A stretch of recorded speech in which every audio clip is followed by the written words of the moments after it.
D'un bout à l'autre de la province, les enjeux des entreprises sont au cœur des priorités d'Investissement Québec. Et aujourd'hui, on prend les devants.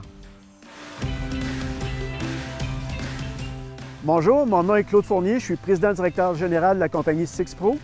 Sixpro est un sous-traitant en revêtement de surface sur pièces métalliques. Je m'appelle Julie Poitras-Saunier, je suis présidente et cofondatrice de Loop Mission. Loop Mission, c'est une entreprise d'économie circulaire qui vise à réduire le gaspillage alimentaire. Donc, on fait plein de produits faits à partir d'aliments qui sont déclassés par l'industrie. Bonjour, je suis Lise Desiel, PDG de l'entreprise Cordée Électrique. Cordée Électrique, entreprise manufacturière située en Estrie qui œuvre dans le domaine du harnais électrique. Pour amener mon entreprise plus loin, le principal défi est l'optimisation de la capacité. Actuellement, chez Sixpro, je travaille sur deux éléments. Le premier élément, c'est la rétention et la dotation de personnel. Notre seconde stratégie pour optimiser la capacité, encore une fois, l'automatisation et la robotisation de nos processus. On vient tout juste de construire une nouvelle usine, on s'est automatisé, mais bon, on se rend compte aussi que ça vient avec son lot de défis. Ça ne s'installe pas un claquement de doigts. Un de nos principaux enjeux chez Cordée Électrique, c'est la pénurie de main-d'œuvre. Donc, pour contrer la pénurie de main-d'œuvre, nous devons aller vers l'automatisation. Au niveau de l'automatisation, nous sommes un domaine vraiment d'enfants pauvres. Il n'y a rien à peu près qui existe. Donc, on doit penser à du sur-mesure. Ensemble, on trouve des solutions et on va de l'avant vers une économie durable et dynamique. Automatisation, transformation numérique, approvisionnement québécois, main-d'œuvre, exportation, nous vous proposons aujourd'hui des actions concrètes pour produire mieux et propulser la croissance de votre entreprise.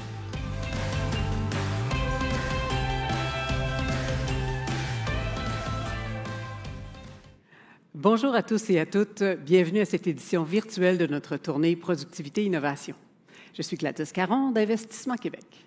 Notre tournée Productivité Innovation s'est promenée à travers le Québec au cours des derniers mois avec une vingtaine d'arrêts. Nous avons ainsi voulu, avec notre événement d'aujourd'hui, le rendre disponible à tous ceux parmi vous qui n'avaient pas eu la chance d'y assister. Vous pourrez donc visionner ce matin la captation de notre dernier événement. De quoi va-t-il être question aujourd'hui? Nous allons discuter des défis des entrepreneurs, que ce soit en matière d'innovation, de main-d'œuvre, de productivité. Comme vous l'avez vu dans la vidéo d'introduction, vous êtes nombreux à vivre ces défis, mais surtout, nous souhaitons partager avec vous des solutions concrètes pour vous aider à y faire face. Chez Investissement Québec, nous pouvons vous aider avec une foule de solutions, des solutions de financement et de l'accompagnement conseil. Dans les deux cas, nos services sont personnalisés en fonction de vos enjeux, que ce soit pour soutenir votre croissance, augmenter votre productivité, réaliser vos projets d'innovation, augmenter votre exportation, tous ces projets qui vous emballent et vous interpellent au quotidien, nous sommes là pour vous aider. Durant tout l'événement, vous pourrez poser vos questions dans l'espace réservé à cet effet à droite de votre écran et nos équipes seront présentes en direct pour y répondre. Dans le cas où vous éprouvez des difficultés, vous pouvez toujours cliquer sur le lien de secours qui se trouve aussi au bas de votre écran. Notre édition virtuelle de la tournée Productivité Innovation durera environ 1h45 et sera divisée en 4 blocs thématiques. Tout d'abord, nous accueillerons nos experts en exportation, en main-d'œuvre et en approvisionnement québécois. Par la suite, suivra un segment sur les technologies avec notre équipe d'experts en innovation. Par la suite, nous aurons la chance de visionner une vidéo avec l'entreprise Mobican qui est passée à l'action en matière d'automatisation et qui a fait des progrès de productivité très importants. Et par la suite, nous aurons la chance de recevoir des entrepreneurs qui viendront partager leur parcours d'innovation avec nous, avec des représentants des entreprises Polycar et Oligo. Sans plus tarder, débutons notre événement et je cède la parole à Marie-Ève Jean, vice-présidente d'exportation. Merci. Alors, bonjour tout le monde. Marie-Ève Jean, vice-présidente exportation. Avant d'entrer dans le vif du sujet de la productivité, je vous propose qu'on démarre ça avec un tour d'horizon du contexte international. Alors, je demanderais peut-être d'avoir ma slide. Merci. On se réveille tranquillement. Alors, tour d'horizon du contexte international. Vous allez être d'accord avec moi, le contexte économique mondial est complexe et surtout change très rapidement. Donc, ce qu'on a connu ici au Québec, au Canada, la hausse rapide des taux d'intérêt, c'était vrai partout. Donc, c'est une réalité qui s'est fait sentir partout. Même chose, ce qui complexifie les choses. Donc, tout ce qu'on voit, tension au Moyen-Orient, la guerre en Ukraine, malheureusement, qui demeure. Donc, vraiment, le contexte international est complexe et ça se complexifie de jour en jour. Par contre, il y a quand même des bonnes nouvelles à travers ça. Donc, ici, vous voyez les prévisions de croissance, donc les plus récentes prévisions de croissance pour les prochaines années. Quand on présentait cette présentation-là, il y a peut-être un an et demi, les prévisions étaient quand même beaucoup plus sombres. Donc, on peut quand même s'entendre qu'en date d'aujourd'hui, les économistes voient quand même un peu de lumière au bout du tunnel sur la prévision de croissance. Et surtout, ce qu'il faut retenir sur la slide ici, c'est que la situation n'est pas pareille partout. Donc, sur une prévision de croissance mondiale pour cette année de 3,1 %, vous voyez donc les États-Unis 2,1 %, la zone euro autour d'1 %. Par contre, il y a des zones où la croissance est très importante. Donc, on parle de l'Asie du Sud-Est, vous voyez dans les 5 %, Moyen-Orient, Afrique 3 %, Afrique subsaharienne. Donc, première chose à retenir, la situation n'est pas la même partout. Ce matin, je voudrais vous parler de 3 principales tendances. Donc, régionalisation des chaînes de valeur, concentration sur le marché américain et recherche de nouveaux marchés en Asie. Régionalisation des chaînes de valeur. Donc, vous l'avez tous vécu comme exportateur, comme importateur, après la pandémie ou pendant la pandémie, les chaînes d'approvisionnement, donc les chaînes logistiques étaient très complexes, pour ne pas dire arrêtées. Donc ça a eu son impact sur les marchés. Donc, évidemment, chacun a cherché à s'approvisionner, à avoir des clients, des fournisseurs de proximité, parce que c'était la conséquence du bris des chaînes d'approvisionnement. Par contre, moi, je suis convaincue que c'est une tendance qui va rester. Plusieurs chiffres m'amènent à dire ça. Donc, d'une part, le commerce intégré en Europe et en Asie, donc le commerce continental en Asie et en Europe, avoisine à peu près les 70 %. Alors qu'en Amérique du Nord, on est environ à 25 % d'intégration du commerce. Donc, moi, je suis convaincue que c'est une tendance qui va rester, de vouloir vraiment intégrer encore plus la chaîne de valeur en Amérique du Nord.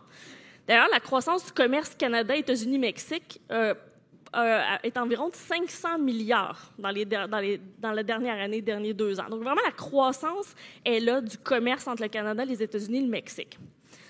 Ce que ça nous amène, en fait, nous, à voir, il y a beaucoup d'entreprises québécoises qui nous contactent pour justement s'installer, par exemple, au Mexique.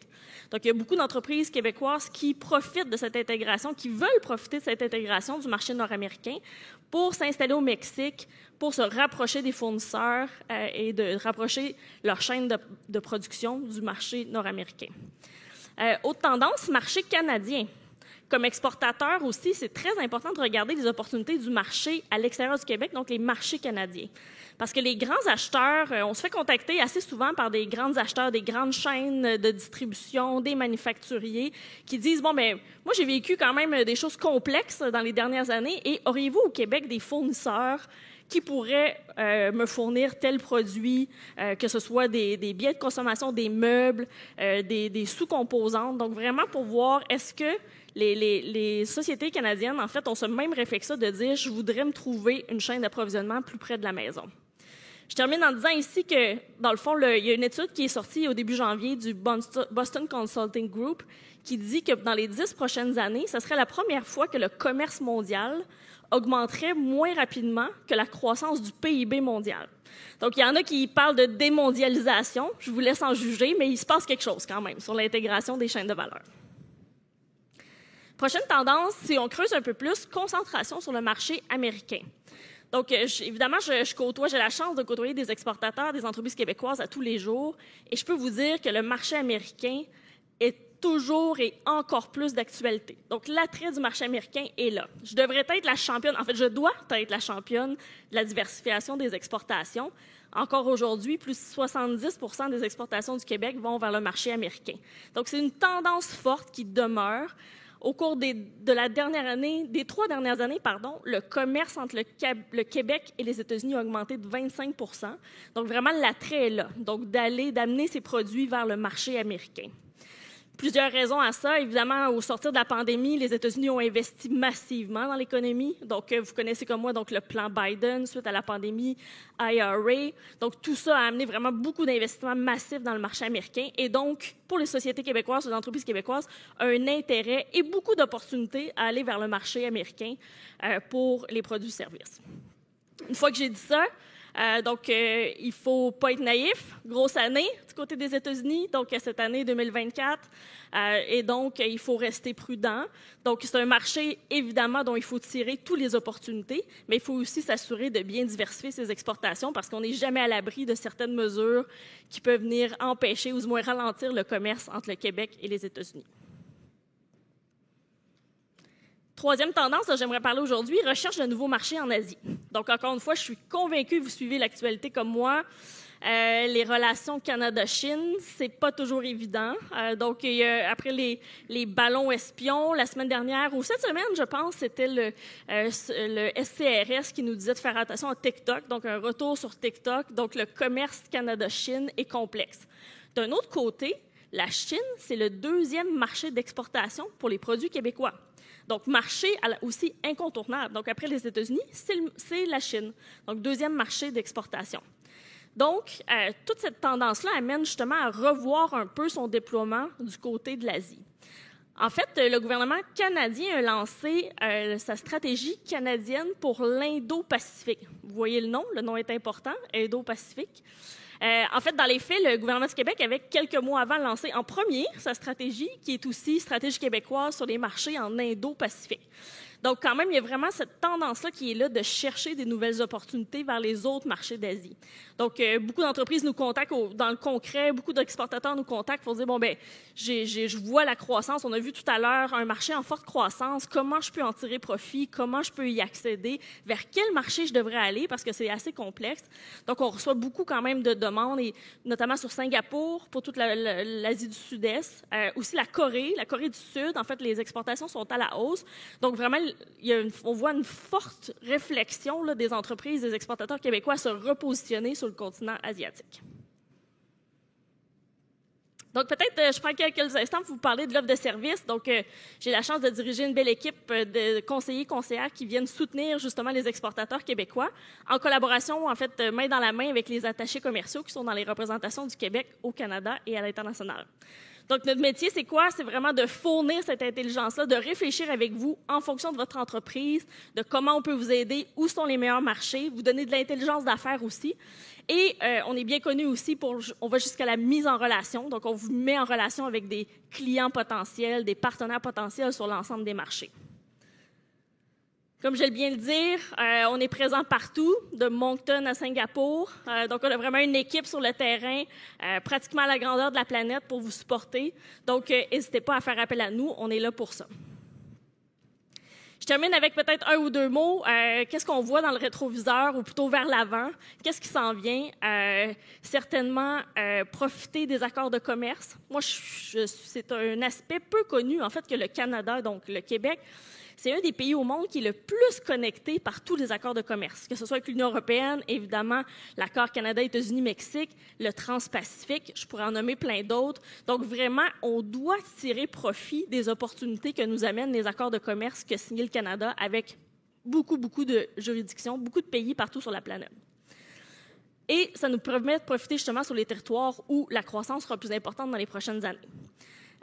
Stratégie d'acquisition aussi. Donc, ce contexte économique un peu complexe amène les entreprises québécoises et je pense qu'il faut en profiter d'aller chercher justement, de mettre pied sur les marchés, donc pour garder la tendance de rapprochement des chaînes de valeur. Donc, pour ne pas perdre vos parts de marché, c'est important d'y réfléchir, de regarder comment s'implanter, comment faire des acquisitions à l'étranger pour rester présent sur les marchés qui sont importants pour vous. Et dernier point, l'empreinte carbone des exportations. On en entend un peu parler, les facteurs ESG en matière d'exportation. Ça, c'est, je pense, ce qui s'en vient. Vous devez avoir ça en tête. Il y a plusieurs, par exemple, en Europe, il y a des législations qui se sont mises en place. Aux États-Unis, c'est des entreprises par elles-mêmes qui prennent des engagements. Ça a un impact dès aujourd'hui. Ça aura un impact important dans le futur aussi. Donc, important d'avoir en tête les facteurs ESG, votre empreinte carbone de vos exportations, quand vous allez chez vos clients, mais au Québec, on a plusieurs opportunités, mais c'est important de l'avoir en tête. Alors, sur ça, je fais la transition avec mon collègue Stéphane Drouin, vice-président Achat québécois, qui vous parlera justement de stratégie pour réduire votre empreinte carbone. Stéphane, à ton tour. Merci. Merci, Marie-Ève. Bonjour à tous. Bien content d'être ici avec vous ce matin. À l'automne 2021, j'avais un président d'entreprise qui m'appelle en catastrophe et qui cherchait des vis. On se souvient, c'était la crise des containers. Les containers étaient pris partout. Je suis convaincu, je fais un petit vote à main levée ici dans la salle. Probablement que beaucoup d'entre vous ont subi les contre-coups de la crise des containers. Et ils cherchaient des vis parce que là, il y avait des vis pris au port de Shanghai, des vis pris quelque part entre Shanghai puis Vancouver, puis des vis pris à Vancouver. Et il restait 2 semaines d'inventaire dans son usine. Une très grosse entreprise québécoise qui roule 24 heures sur 24. Et là, il cherchait des vis. Et il me dit, M. Drouin, vous êtes responsable d'achat québécois, est-ce que c'est possible de trouver des vis au Québec? Bien, je dis oui, il y a un fabricant de vis ici, même dans la région de Montréal. Il dit, parce que là, il dit, moi, c'est des vis à 1 scène. Puis il dit, savez-vous ce qu'ils vont me coûter, ces vis-là, 1 scène, si j'ai plus de vis, puis je suis obligé de fermer la shop pendant quelques jours, quelques semaines? C'est incroyable. Le coût de ces vis-là vont me coûter une fortune. Fait que finalement, on a fait de recherche, notre fournisseur québécois était capable de le fournir, il y a eu une entente. Et ça, c'est vraiment la vulnérabilité qu'on a vue pendant la crise de la COVID, la crise des containers sur nos chaînes d'approvisionnement. Et probablement que plusieurs d'entre vous ont réalisé cette vulnérabilité-là. Et cette crise-là nous a permis de revoir qu'il y avait probablement des fournisseurs intéressants au Québec à considérer. Puis Marie-Ève en parlait très bien. Merci Marie-Ève, tu as bien mis la table. Parce que le phénomène de raccourcissement mondial des chaînes d'approvisionnement était vraiment en cours comme une façon de dérisquer nos chaînes d'approvisionnement. On ne veut plus que ça arrive. La crise de COVID, la crise des containers, personne ne l'a vu venir. Tout le monde est arrivé, boum, la chaîne de logistique était complètement débalancée. Mais il y a des choses qu'il faut tenir compte dans l'environnement présentement et les chaînes d'approvisionnement sont encore très, très, très vulnérables. Je disais dernièrement à quelqu'un, c'est pas s'il va arriver quelque chose, c'est quand il va arriver quelque chose. Prenez tous les enjeux présentement, canal de Suez, canal de Panama, diminution du trafic à cause de la sécheresse. La mer Rouge, obligé de contourner à cause de la guerre là-bas, obligé de contourner, augmentation des coûts, augmentation des délais. La route du Nord éventuellement qui va se développer, le conflit en Ukraine qui perdure et qui va perdurer encore très longtemps, qui a un impact sur beaucoup de matières premières. Tout le conflit au Proche-Orient, il y a une crainte de régionalisation. Donc encore là, ça déstabilise l'économie mondiale. Taïwan et la Chine, on en entend parler à tous les jours, des avions chinois au-dessus de Taïwan. Taïwan ne fera pas une guerre physique au sens d'une guerre à Taïwan. La Chine ne fera pas une guerre à Taïwan en tirant des bombes. Ils vont faire une guerre économique. Et la plus belle façon de nuire à l'économie mondiale, c'est de couper l'accès au port de Taïwan par le maritime et éventuellement de diminuer toute la capacité mondiale de s'approvisionner à Taïwan. Juste au Québec, on parle de 5 milliards d'approvisionnement de Taïwan. 5 milliards. On a sorti tous les biens importés de Taïwan pour comprendre les enjeux et les opportunités de dérisquer avec des fournisseurs québécois. J'ai encore dernièrement, on parle de grève au port potentielle, grève ferroviaire. Je lisais des articles qui disaient s'il y a une grève au port et ferroviaire en même temps, ça va être une catastrophe pour les chaînes d'approvisionnement. S'il y a une grève ferroviaire, ça va être malheureusement un impact incroyable sur les chaînes d'approvisionnement. Des menaces, il va en avoir à tous les jours. Alors, aujourd'hui, le défi, c'est, comme je disais tantôt, la COVID, la crise des containers, on ne l'a pas vu venir. Celle-là, on le sait qu'elle s'en vient. Alors, c'est pour ça que le raccourcissement des chaînes d'approvisionnement et l'achat local en fait partie, l'achat québécois en fait partie, comme une façon de dérisquer votre chaîne d'approvisionnement. Quand on regarde dernièrement, le coût des containers a commencé à remonter depuis janvier dernier.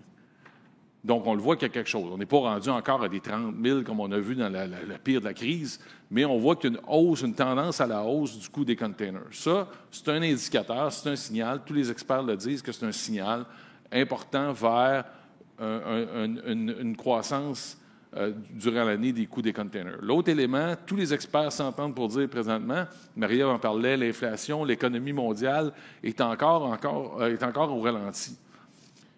Lorsque l'économie mondiale, lorsque la demande mondiale va reprendre, bien, la chaîne de logistique va être encore énormément sous tension. Juste au niveau maritime, les ports sont encore à pleine capacité et la demande est basse. Le seul projet d'augmentation de capacité portuaire en Amérique du Nord, c'est Contrecœur, qui est prévu probablement pour 2028-2029 si le projet se concrétise. Donc, il va y avoir des enjeux. Fait que préparez-vous, je vous le dis, c'est pas si, c'est quand ça s'en vient. Donc, enjeux géopolitiques, les risques climatiques, on en parle beaucoup encore, c'est encore très, très présent dans notre actualité. Les pressions logistiques, les chaînes d'approvisionnement sont encore à risque. Donc, mitigation des risques grâce à l'achat local, c'est important. Donc, comment on sécurise notre chaîne d'approvisionnement, c'est là-dessus qu'il faut regarder. Juste un petit point, gardez sur votre radar, cybersécurité. Je ne sais pas s'il y en a d'entre vous qui ont eu des enjeux de cybersécurité ou s'ils ont eu des fournisseurs qui ont été obligés d'arrêter de livrer parce qu'il y avait des enjeux de cybersécurité. Marie-Ève parlait des facteurs ESG, les réductions des gaz à effet de serre. Si vous êtes un fournisseur de grandes multinationales européennes, asiatiques, au Québec, bien, probablement que vous savez que ces fournisseurs-là ces clients-là commencent à mettre des exigences en termes de développement durable, en termes de certification, ISO 14000, des choses comme ça. Donc, c'est d'autres pressions sur votre chaîne de logistique qui se mettent en place. On me dit souvent, l'achat local, oui, mais ça coûte plus cher à acheter au Québec. Bien, je vous donnais mon exemple de vis. Oui, tout est relatif. Là. Ça coûte peut-être des fois plus cher, mais des fois, ce n'est pas si tant plus cher qu'on pense. On a fait un outil qui est disponible sur notre microsite Achat québécois, un calculateur du coût d'importation. Donc, un calculateur qui calcule le vrai coût d'importation en considérant 25 paramètres. Donc, que ce soit...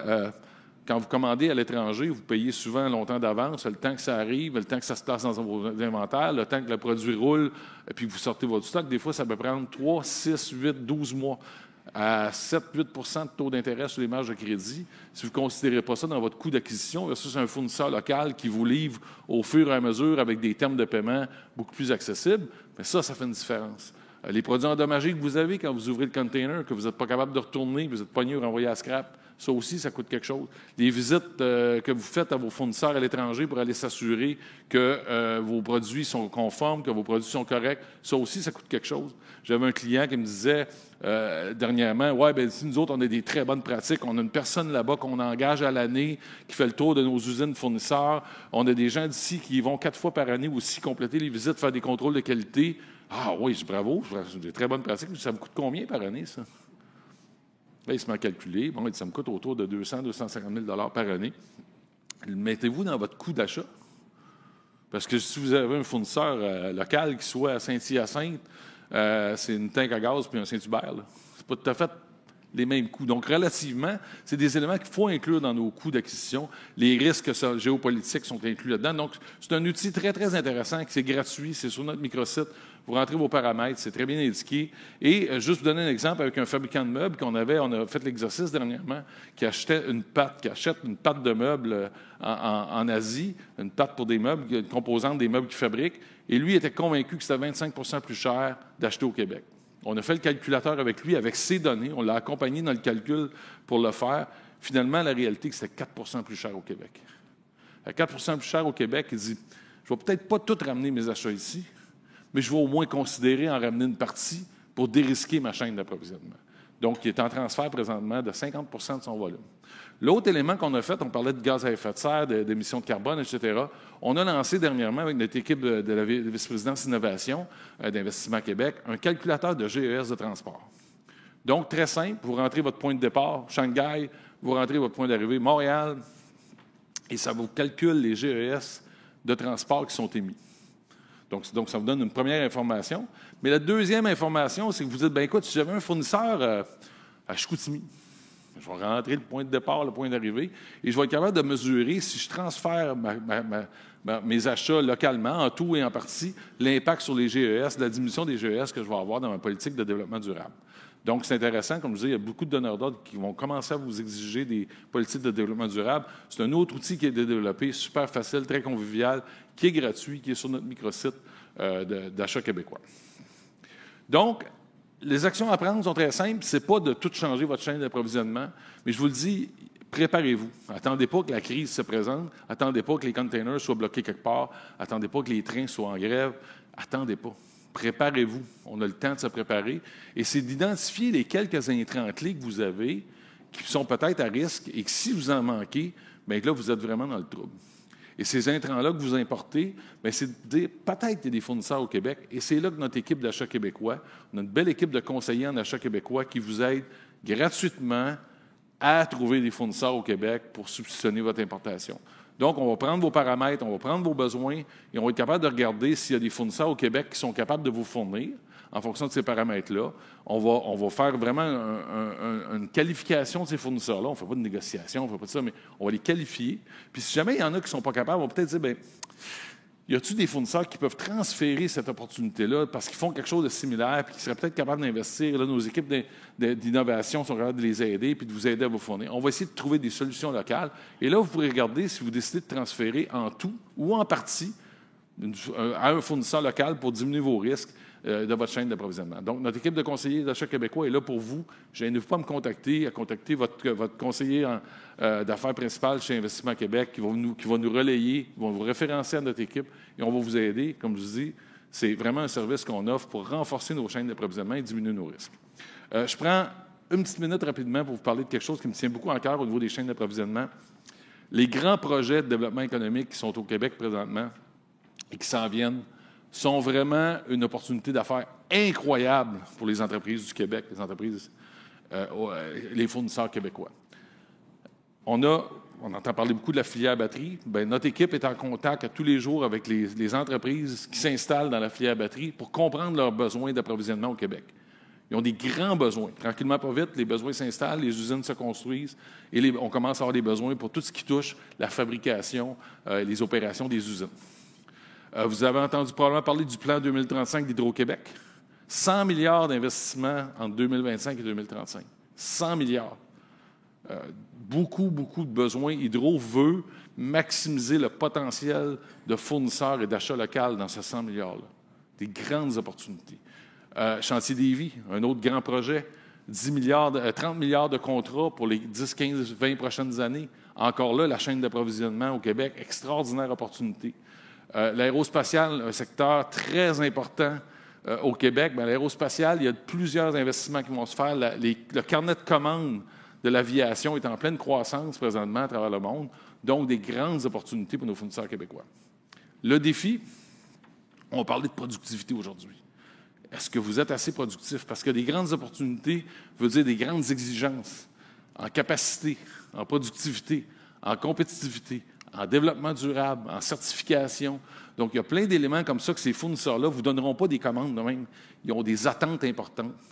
Et l'important aujourd'hui, c'est de se préparer. Quand ces besoins-là vont se mettre en place, quand les clients vont lever la main, vont dire hey, on cherche des fournisseurs pour faire telle chose. Puis je le vois dans la filière batterie, on avait des dossiers dernièrement où on a eu de la misère à trouver des fournisseurs qui avaient la capacité de fournir la belle opportunité qu'on avait dans les mains. On a fini par en trouver un, il y a d'investissement qui va se faire.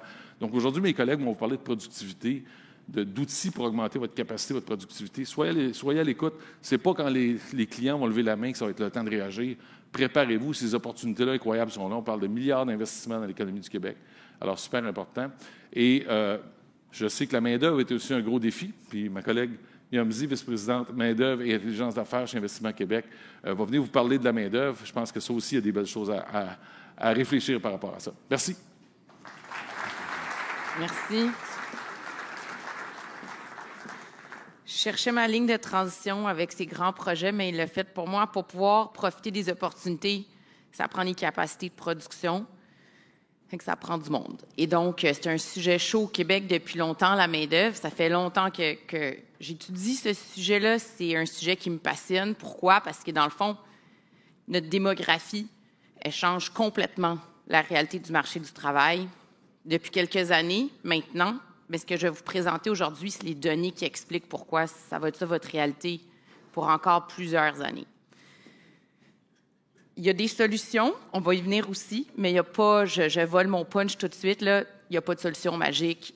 La main-d'œuvre, c'est complexe, les solutions sont complexes, puis il faut regarder sur plusieurs fronts en même temps pour être capable d'aller de l'avant. Donc, ça, c'est les données sur le marché du travail. C'est intéressant parce que quand on a commencé la tournée, il y a 1 an et demi, c'était vraiment des besoins urgents de main-d'œuvre. Les postes vacants étaient à leur sommet post-pandémie, au-delà de 200 000 postes vacants. Ça a quand même beaucoup changé. Pourquoi? Bien, parce que l'économie, elle est littéralement au point mort en ce moment. Là. 2023, c'était une année de stagnation économique, techniquement peut-être une récession. Peu importe le mot qu'on choisit, pas de croissance économique. 2024, début très lent, ça va rester faible puis commencer à remonter à la fin de l'année. C'est ce que le consensus des prévisionnistes dit en ce moment. Où est la vérité? Quelque part entre 0,3 0,7 % de croissance, c'est faible. Reprise plus en 2025. Puis qu'est-ce qui se passe en parallèle? Bien, tous les travailleurs temporaires que vous êtes allés chercher, recruter à l'international, comme la plupart des entreprises, surtout du secteur des services, bien, ils arrivent maintenant. Alors, c'est quoi le marché du travail? C'est la dynamique entre l'offre de travail, donc le nombre de personnes qui sont là pour la livrer, beaucoup de travailleurs étrangers en ce moment, puis la demande. La demande est baisse en ce moment parce qu'il y a un ralentissement économique. Mais c'est conjoncturel. C'est là que ça se passe parce que ces deux éléments-là sont aux opposés. Ça ne va pas rester comme ça. Et donc, ce qu'on voit ici, c'est exactement les résultantes de ça sur le marché du travail. Si on regarde le nombre de chômeurs par poste vacant au Québec en ce moment, on est allé en dessous de 1, là, le post-pandémie. Donc, il y avait moins qu'un chômeur disponible pour un poste vacant dans l'économie du Québec. On était à 6 chômeurs pour un poste vacant il n'y a pas si longtemps. Et là, maintenant, on est à 1,4. Et donc, taux de chômage, qu'est-ce que ça dit de ce côté-là? On est habitué, là, historiquement, au Québec, à du 7-8 %. On est en période de stagnation économique et le taux de chômage est à 4,7 %. Ça vous donne une idée, imaginez quand ça va reprendre. C'est extrêmement serré comme marché du travail. En tendance, ça se desserre. Donc, il y a plus de personnes disponibles en ce moment. Si vous avez besoin d'embaucher, c'est le temps. Il y en a du monde cet été. Il va y avoir des jeunes aussi pour travailler. Il y a des personnes avec des statuts temporaires en masse au Québec en ce moment. Mais ça ne va pas rester comme ça parce que l'économie va reprendre. Et donc, on va retomber sur cette dynamique-là. Ça, c'est un graphique pas super le fun à regarder avec des courbes puis des couleurs un peu plates, mais tout est là-dedans. C'est quoi? C'est nos groupes d'âge puis c'est notre démographie puis c'est ça qui explique tout ce que vous vivez et que vous allez vivre pour encore 2 décennies. C'est quoi? La courbe bleu pâle, on va commencer par la rouge parce que c'est elle qui est responsable de tout. C'est la cohorte des personnes de 55 à 64 ans. Qui sont ces gens? Ce sont les baby boomers qui prennent leur retraite année après année, qui quittent le marché du travail. Il y en a combien à peu près par année au Québec? 100 000. C'est du monde. C'est beaucoup de monde à remplacer année après année. Fait que 2, 3, 4 ans, là, ça s'accumule, ce 100 000-là. Quand vous regardez dans vos entreprises, là, autour de vous, 25 % des gens ne sont plus là dans 10 ans. Est-ce que ces gens-là ont des connaissances qui sont remplacées par quelqu'un d'autre qui a été formé? Il faut se poser cette question-là parce qu'ils sont tous à la plage en Floride. Qui les remplace? Les 20 à 29 ans. Mais il y en a qui étudient là-dedans, ne sont pas tous en train de travailler. Puis eux, bien, c'est stable. Ça ne baisse pas, mais c'est stable. Donc, il y a un écart entre les deux. Les 20-29 ans sont 70 000 à peu près, moins ceux qui étudient. Qu'est-ce qui se passe avec cet écart-là? L'immigration, la productivité. On fait les choses autrement. Il y a des entreprises qui décident qu'ils n'ouvrent pas de nouveaux marchés puis qui arrêtent de croître. Et donc, l'indice de remplacement, la ligne bleue foncée, c'est ces ratios entre les deux-là, puis en bas de 1.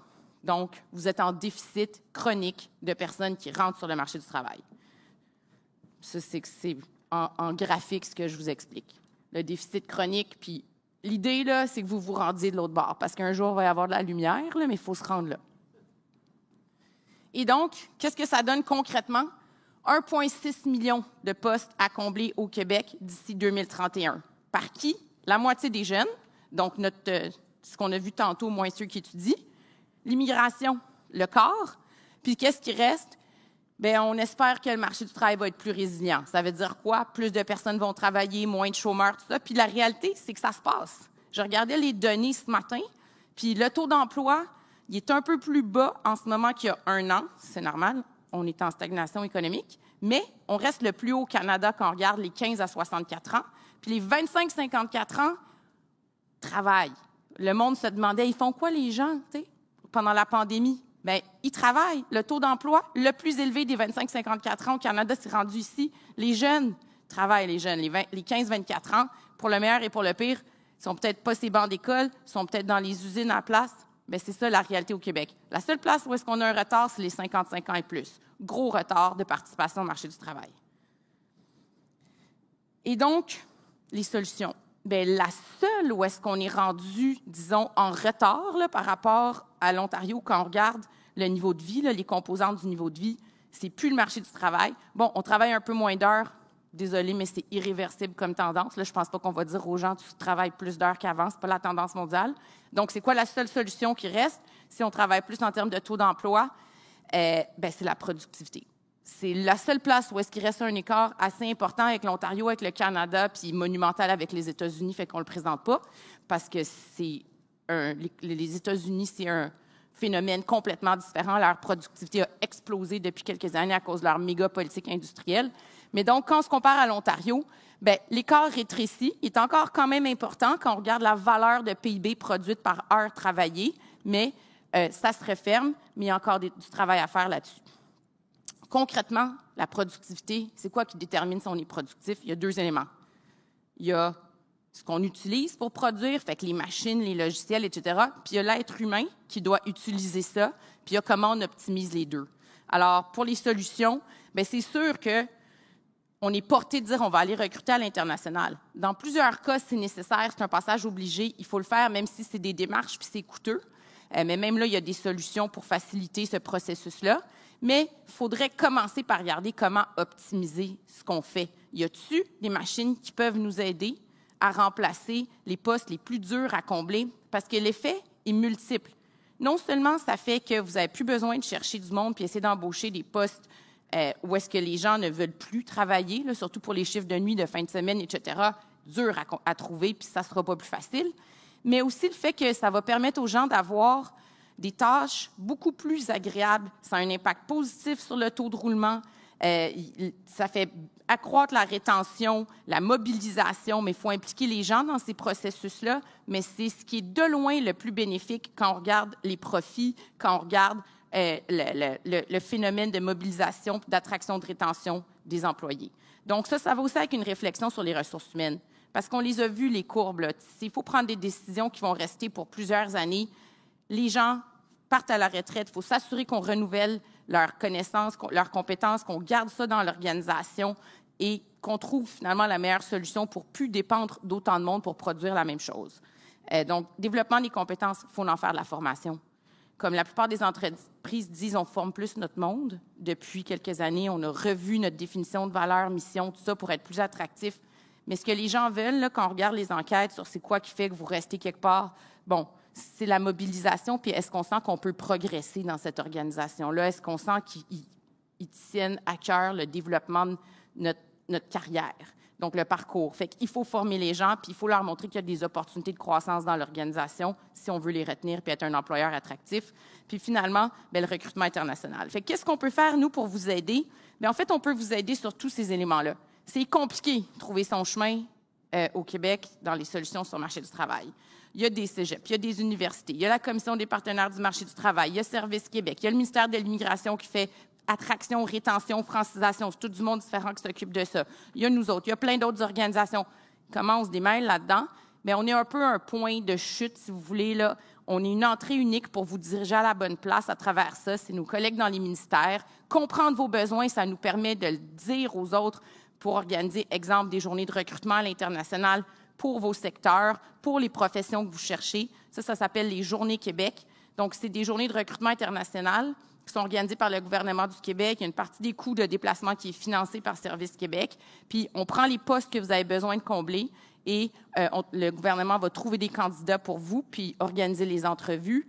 Donc, on vous accompagne là-dedans. Si c'est au niveau de l'intégration, on s'assure que vous avez accès aux services qui se donnent. Même chose pour la formation. Il y a beaucoup de programmes au Québec pour financer la formation en entreprise, de l'alternance travail-études si vous voulez envoyer votre monde se faire former, etc.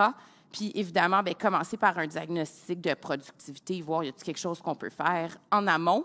Puis, parallèlement à ça, on forme notre monde, on s'assure qu'on a les bonnes pratiques de ressources humaines. Service Québec fait un diagnostic gratuit puis vous aide à vous diriger là-dedans.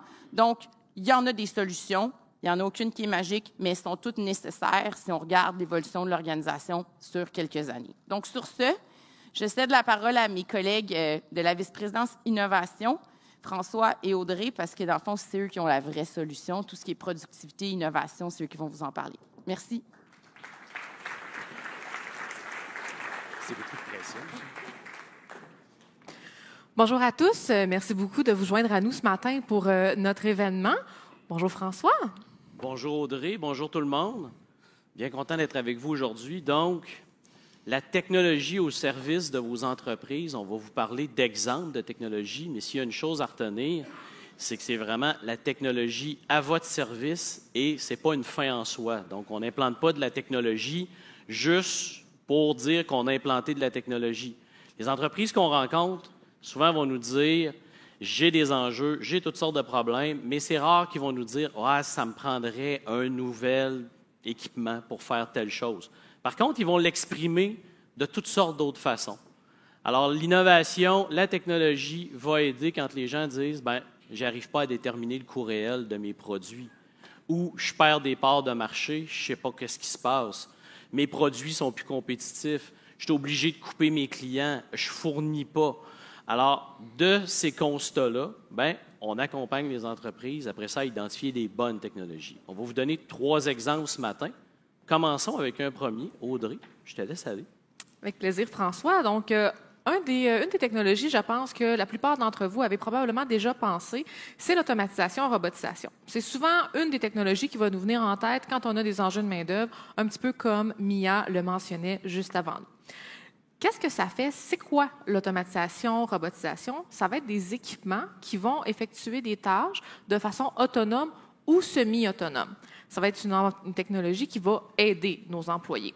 Il ne faut pas se leurrer. Ça ne remplace pas l'ensemble des employés. Donc, on va quand même avoir besoin d'un certain nombre d'employés qui vont avoir probablement des tâches à valeur ajoutée. Petit clin d'œil ici à ma collègue Mia.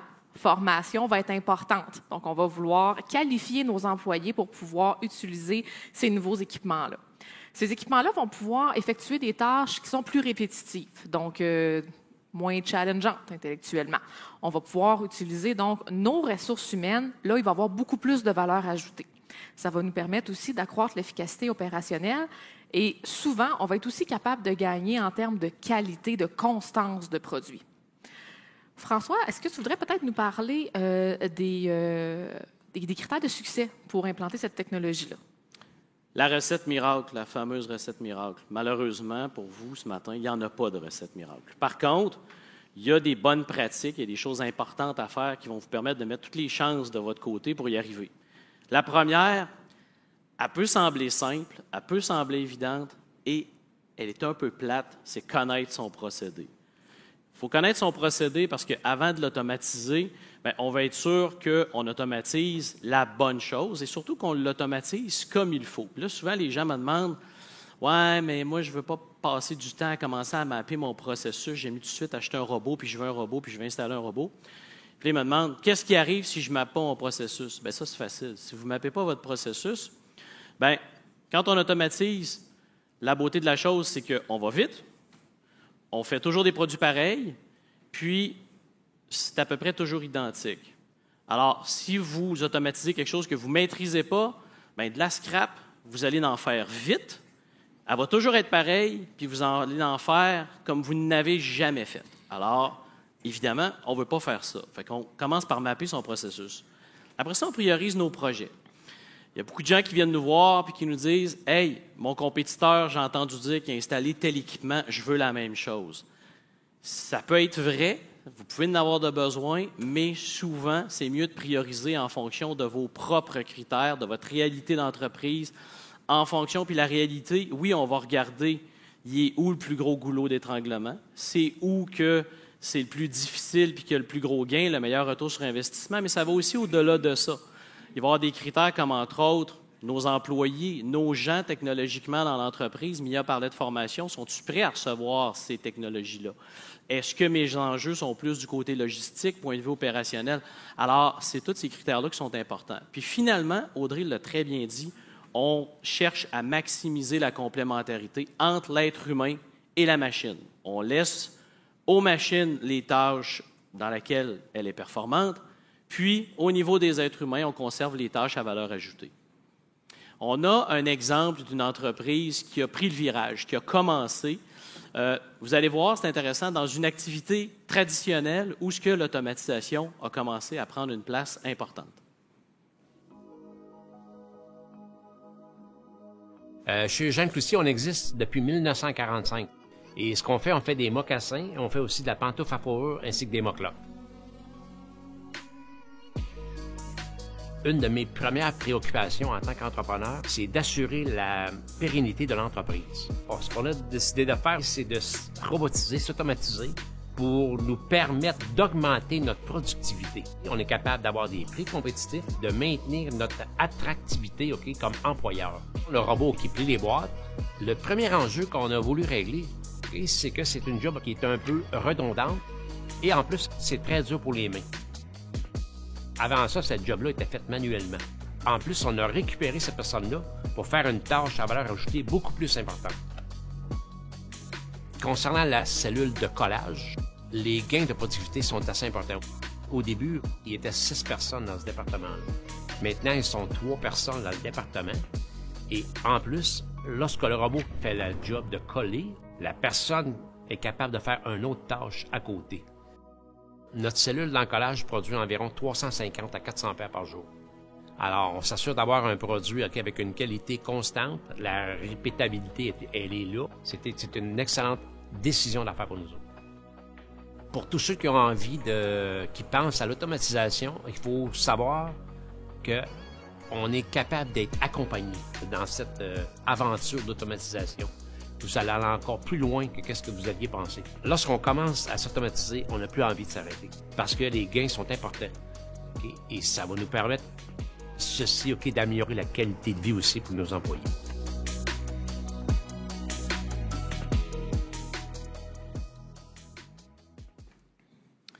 Je m'excuse de sortir du script, François, là, je sais que ça te déstabilise, mais avez-vous remarqué comment le jeune homme dans la vidéo mentionne que investir dans la technologie lui permet d'augmenter son attractivité pour la main-d'œuvre. Donc, c'est peut-être un facteur à retenir aussi quand on fait des investissements en technologie. Je te laisse poursuivre, François. Alors que maintenant, je suis totalement déstabilisé, on va y aller avec une autre technologie. L'impression 3D métallique, alors c'est quoi? C'est une nouvelle façon de fabriquer. C'est une technologie de fabrication qui, au lieu de prendre de la matière et d'en enlever d'un bloc, on prend de la poudre métallique, qui est à peu près comme de la farine, et couche par couche, on va venir étendre une couche à peu près épaisse comme un cheveu, et il y a un laser ou une source d'énergie qui va venir faire fondre tout simplement, couche par couche, la pièce qu'on veut fabriquer. Alors, pour ça que souvent, on va dire fabrication additive ou fusion de poudre métallique. Maintenant, qu'est-ce que ça permet de faire ou qu'est-ce que ça nous amène comme avantage? Beaucoup utilisé en prototypage. Prototyper des nouveaux produits, prototyper des nouvelles pièces, fabriquer des nouvelles versions de produits.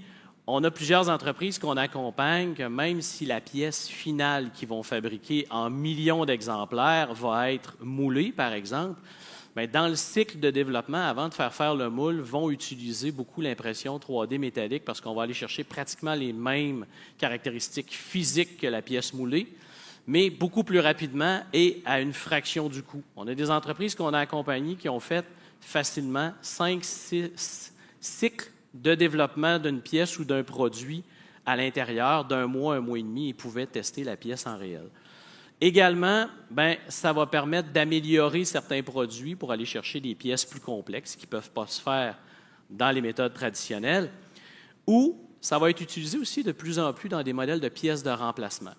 Il y a certaines entreprises, Stéphane parlait de défis logistiques tout à l'heure, de défis des conteneurs, on commence à voir certaines entreprises qui vendent un équipement et quand l'équipement va être en zone éloignée ou qui peut avoir des défis de shipper ou d'envoyer une pièce de remplacement, vont dire, écoute, je vais t'envoyer le dessin, je vais te donner les droits, etc. Tu pourrais la faire imprimer localement et de cette façon-là, on sauve le transport. Là, il y a toutes sortes de nouvelles façons d'utiliser cette technologie.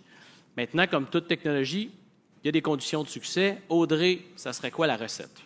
Bien, la première des choses, c'est vraiment d'identifier la bonne pièce. Parce que tu l'as mentionné, on garde quand même les technologies de fabrication plus traditionnelles. Donc, l'impression 3D ou la fabrication additive va être très pertinente dans certains contextes. On a des équipes chez nous, dans l'équipe innovation, qui peuvent aider vos équipes d'ingénieurs à déterminer si une pièce se qualifie bien ou non pour la fabrication additive. Donc, je vous invite à nous contacter si c'est une technologie qui vous rejoint là, dans vos opérations de tous les jours. Également, c'est important de comprendre comment la technologie s'intègre dans le reste de vos activités. Donc, François a bien mentionné l'utilisation de la technologie comme prototypage. Ça peut être quelque chose d'intéressant pour vous. Si vous en faites peut-être des copies limitées, peut-être que ça pourrait être aussi une façon de les produire en continu pour vos opérations. Donc, il y a différentes manières d'utiliser la technologie, mais je reviens encore à un point que Mia mentionnait. C'est une technologie de rupture, c'est complètement différent comme façon de procéder. Donc, très important de venir déployer la connaissance dans les employés qui vont l'utiliser, que ce soit en amont, donc dans les dessins de la pièce, dans la conception ou encore dans l'utilisation de la technologie. Et pour ça, l'équipe de Mia, que je ne vois plus mais qui est toujours parmi nous, peut supporter vos équipes à venir acquérir les connaissances et la formation requises.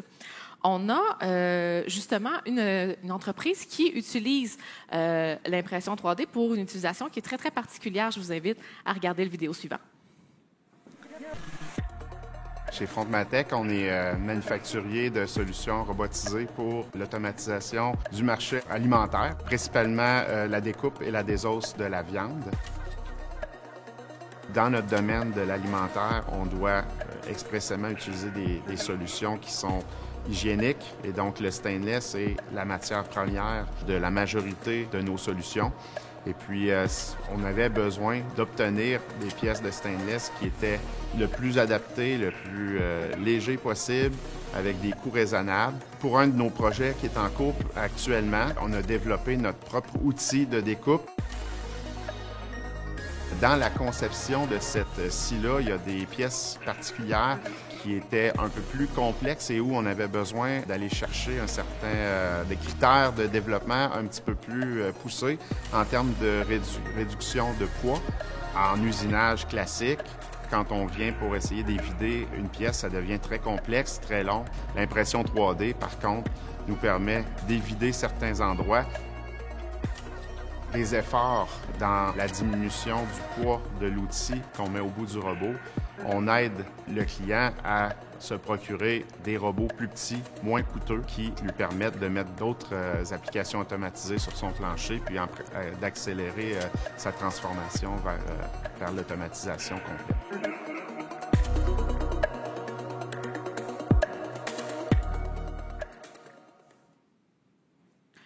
Troisième et dernière technologie, on ne pouvait pas passer à côté de l'intelligence artificielle. Qui parmi vous a des projets où il souhaite implanter l'intelligence artificielle? Madame, monsieur, OK, peut-être 10-15 de la salle. On est sauvés. Si on n'a pas de vidéo, ils vont pouvoir venir témoigner. C'est pas vrai. On voulait parler de l'intelligence artificielle parce que, puis si vous avez des projets d'intelligence artificielle, c'est super intéressant, puis on souhaite les entendre, on souhaite pouvoir vous accompagner dans ces projets-là. Mais il faut être très conscient que l'intelligence artificielle, c'est un outil. Okay? Ce n'est pas une fin en soi, c'est vraiment un outil pour solutionner des enjeux qu'on a dans notre entreprise. Au même titre que je n'utiliserai pas un marteau pour enfoncer une vis à tête carrée, je n'utilise pas l'intelligence artificielle pour n'importe quel type de problème. Qu'est-ce que c'est l'intelligence artificielle?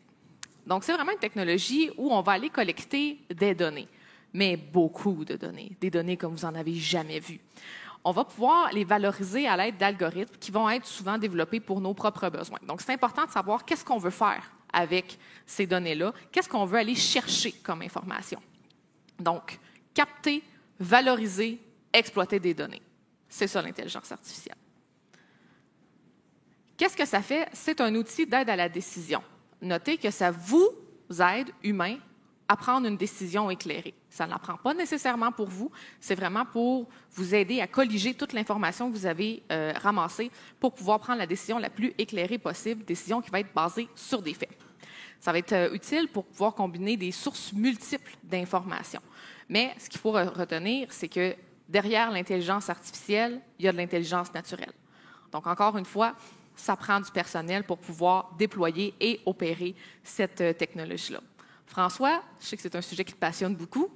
Oui, ça et plein d'autres. C'est quoi les conditions de succès pour cette technologie-là? Audrey l'a dit, l'alimentation de l'intelligence artificielle est très importante, donc avec beaucoup de données, mais aussi les bonnes données. Et souvent, les bonnes données ne sont pas toujours celles qu'on pense qu'on a. Alors, il y a beaucoup d'entreprises avec qui on travaille. La première étape, ça va être de faire un bilan des données auxquelles ils ont accès.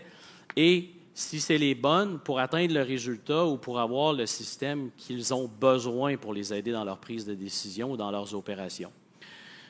Également, il y a une importance à ramener, puis là, on parle souvent de MIA, mais on va en parler encore, au niveau du développement des compétences. Développement des compétences de nos gens. Et ici, on ne veut pas dire nécessairement que ça prend un data scientist ou un spécialiste des données dans votre entreprise, mais plusieurs entrepreneurs avec qui on travaille réalisent qu'il faut qu'ils viennent changer la culture de leurs gens d'opération pour les amener à penser en mode données.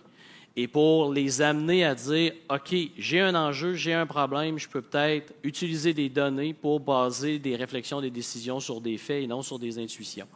Puis vous allez le voir dans le vidéo qui va suivre dans quelques instants. C'est super intéressant parce que le propriétaire, pas le propriétaire, mais le dirigeant de l'entreprise qui parle, amène justement ce sujet-là, l'importance qu'a eu certains de ces opérateurs ou les gens qui ont entraîné le modèle, qui ont permis au modèle d'intelligence artificielle de distinguer les bons éléments des mauvais éléments. Et finalement, là, vous allez dire que je suis plate, mais on revient à ce que je disais au début, il faut connaître son procédé, puis il faut connaître sa capacité de captation de données. Puis après ça, on va venir ajuster notre stratégie en fonction de notre réalité.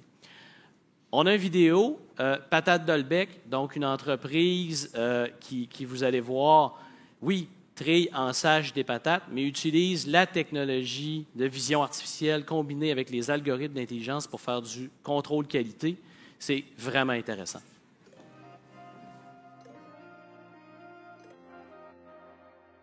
Patate Dolbec, c'est un producteur et emballeur de pommes de terre pour le marché des supermarchés.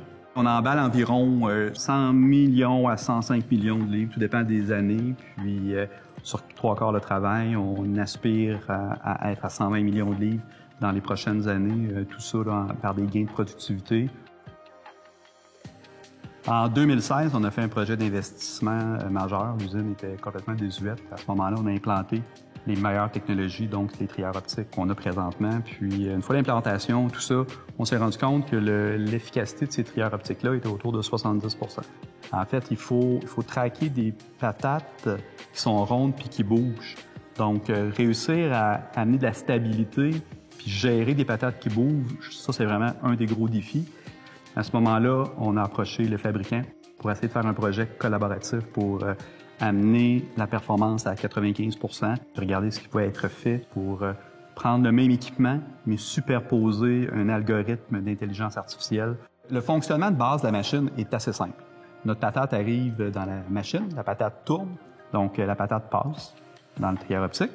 On a une caméra qui va prendre 8 photos pour reconstituer l'entièreté de la patate. Et là, selon ses défauts, elle va aller dans chacune des sorties qui correspondent au filtre du client. On gagne en productivité à 3 niveaux, la main-d'œuvre sur la table à trier. Le deuxième niveau, c'est les pommes de terre qu'on a enlevées, on n'a pas besoin de les repasser sur la ligne de lavage. Puis le troisième niveau, c'est que nos équipements d'emballage fonctionnent à une cadence plus élevée. L'intelligence artificielle, c'est accessible à tout le monde. Il s'agit de trouver le bon partenaire pour faire le projet. On n'a pas besoin de ressources tant compétentes en informatique ou en intelligence artificielle à l'interne. Pour les PME, de toute façon, on ne peut pas se permettre ces ressources-là. Ça passe par un sous-traitant qui va travailler en partenariat. Ça prend surtout une personne dédiée au projet qui va s'occuper de l'entraînement, de l'algorithme, de taguer les photos et d'amener l'expertise interne dans le logiciel. En fait, l'automatisation, puis autant que ce soit les machines ou l'intelligence artificielle, est vraiment le défi de la main-d'œuvre. On automatise des tâches qui sont généralement réalisées par des humains. C'est aussi une opportunité pour enrichir le travail des gens. Donc, dans nos entreprises, il y a beaucoup de tâches qui sont faites manuellement, qu'on n'utilise pas le cerveau puis le plein potentiel des gens. Donc, ça permet de prendre ces gens-là pour leur offrir de nouvelles responsabilités, qui se développent, qui développent de nouvelles compétences. Alors ça, c'est gratifiant, puis c'est toujours un objectif qu'on porte derrière nos projets d'automatisation.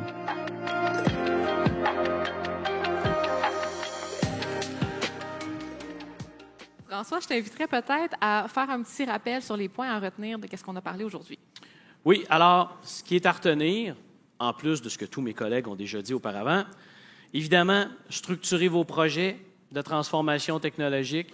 Oubliez le mythe que la technologie va tout régler. C'est pas vrai. c'est très important aussi d'arrimer votre transformation technologique avec vos objectifs d'affaires. Donc, qu'est-ce que ça veut dire? Vous avez un plan stratégique pour votre entreprise. Vous avez peut-être un plan ou une feuille de route en innovation. Si les deux ne sont pas intimement liés et connectés, je peux juste vous promettre une chose, il y en a un des deux qui va être abandonné à un moment donné et il est fort probable que ce ne soit pas votre plan stratégique. Impliquez vos équipes.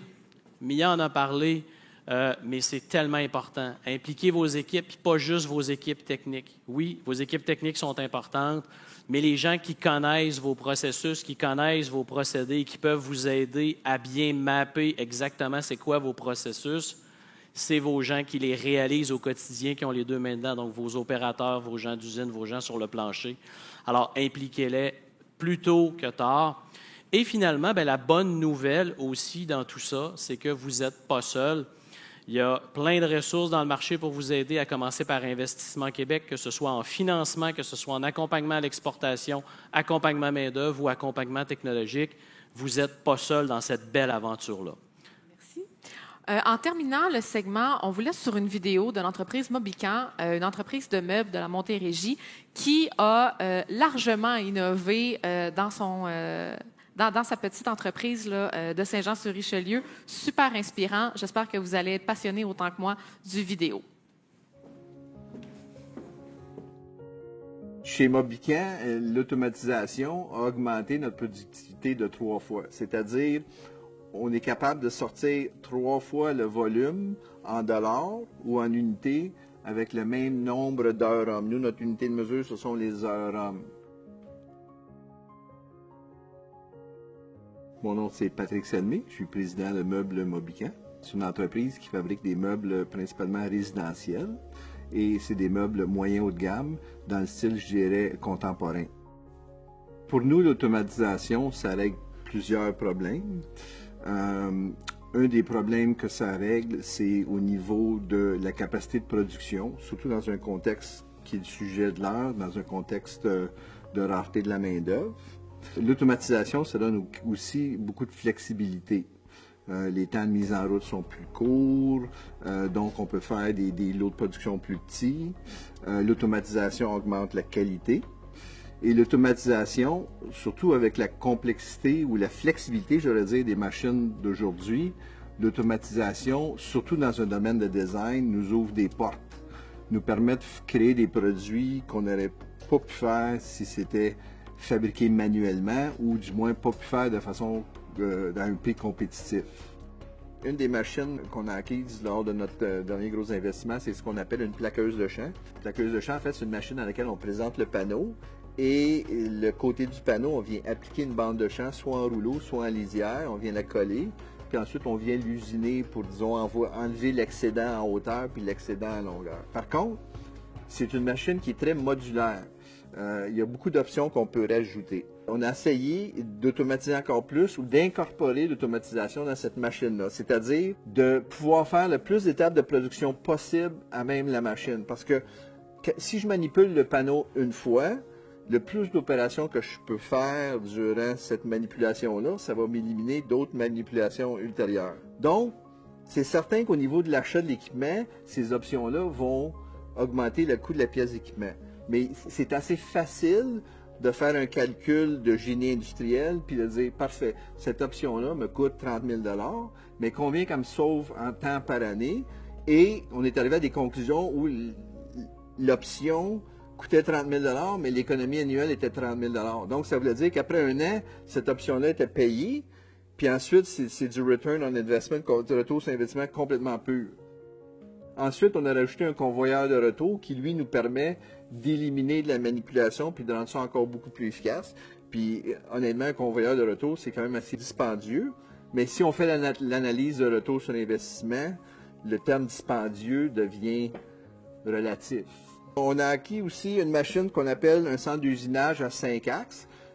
On spécifie 5 axes parce qu'en fait, ça nous donne la flexibilité de travailler à peu près dans tous les champs de travail possibles. En fait, pour donner un exemple, on pourrait faire un ballon de soccer en bois sur cette machine-là. Cette machine-là, elle est hyper flexible.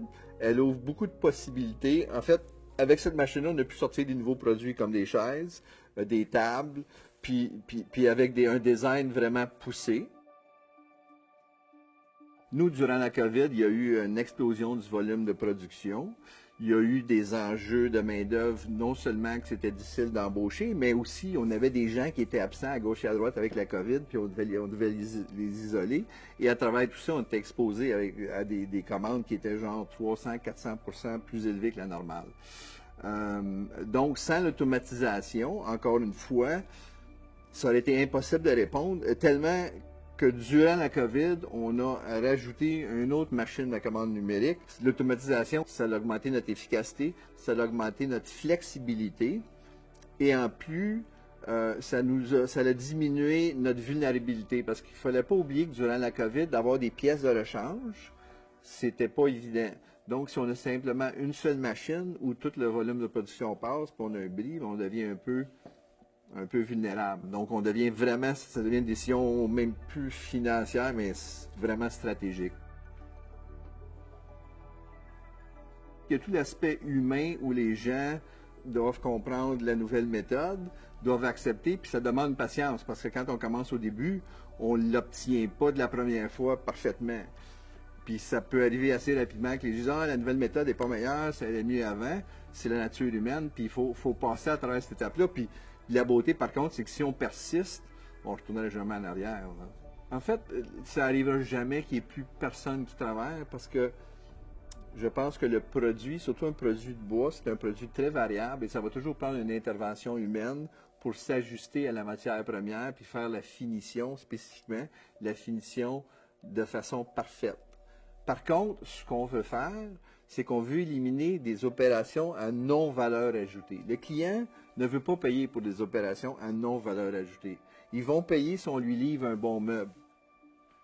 Nous, on a regardé l'automatisation. Premièrement, l'ADN de l'entreprise, de par les gens qui sont propriétaires de l'entreprise, c'est beaucoup de technique. Donc, on a déjà une affinité technique pour l'automatisation.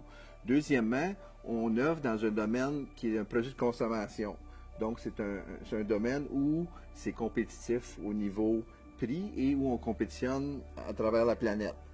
Donc, il faut toujours regarder comment on peut offrir le meilleur produit au meilleur prix pour que le client voit la valeur et décide, moi, je vais acheter un produit fabriqué en Amérique du Nord versus fabriqué ailleurs. Pour nous, les conditions de succès dans l'automatisation, premièrement, c'est de se faire un plan stratégique à savoir où on veut être. Ensuite, de voir quelles sont les contraintes qui vont nous empêcher ou quels sont les points qui nous aideraient. Et pour nous, souvent, la solution était via l'automatisation. La prochaine étape, c'est de faire une analyse structurée, de pouvoir dire quelle automatisation que ça prend.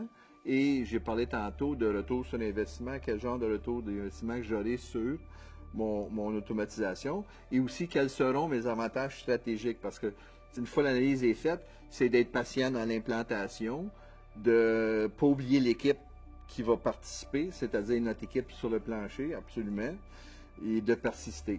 Puis je pense qu'une fois qu'on l'a fait, là, ça va être difficile de dire on ne veut pas en faire une autre. Si on n'augmente pas constamment notre productivité, si on n'augmente pas parce que l'automatisation nous donne la flexibilité de design, donc on peut devenir plus créatif dans notre produit, bien, tous ces éléments-là rendent la pérennité de l'entreprise beaucoup plus probable. Moi, ce qui me motive d'en continuer dans l'entreprise puis d'être encore motivé après 35 ans, c'est que de nature, je suis une personne curieuse, je suis une personne de formation technique et c'est toujours en développement, il y a toujours de quoi apprendre. Deuxièmement, de travailler dans une entreprise où on fait la passation à la 3e génération, honnêtement, ça n'arrive pas à beaucoup de gens. Puis quand ça se passe bien, c'est d'autant plus plaisant. Puis on voit l'espoir de voir continuer. On a un projet de nouvelle usine. Donc, ça serait comme quitter aujourd'hui, ce serait comme quitter en plein milieu d'une fête là, à 10 h du soir et non pas à 3 h du matin.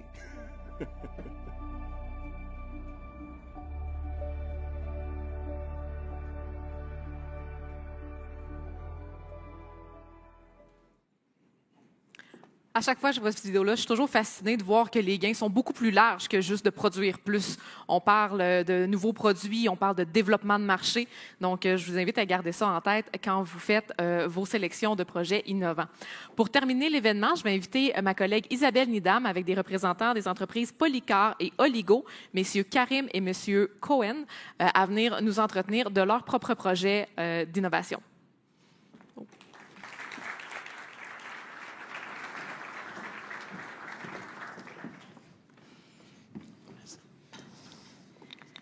allez-y. Tu veux t'asseoir? Prends le milieu. D'accord. Très bien. Ben voilà, donc on va faire la suite. Bonjour à tous, bonjour messieurs. Bonjour. Je suis Isabelle Nidam, conseillère d'affaires principale chez Investissement Québec.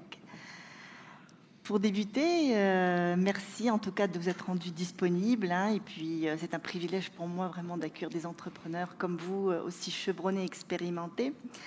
Alors, Ilan Cohen, vous êtes président de l'entreprise Oligo Professionnel, qui fabrique des produits de soins capillaires de haut de gamme. Et Amir Karim, vous êtes PDG de Polycar et vous fabriquez des solutions d'emballage éco-responsables.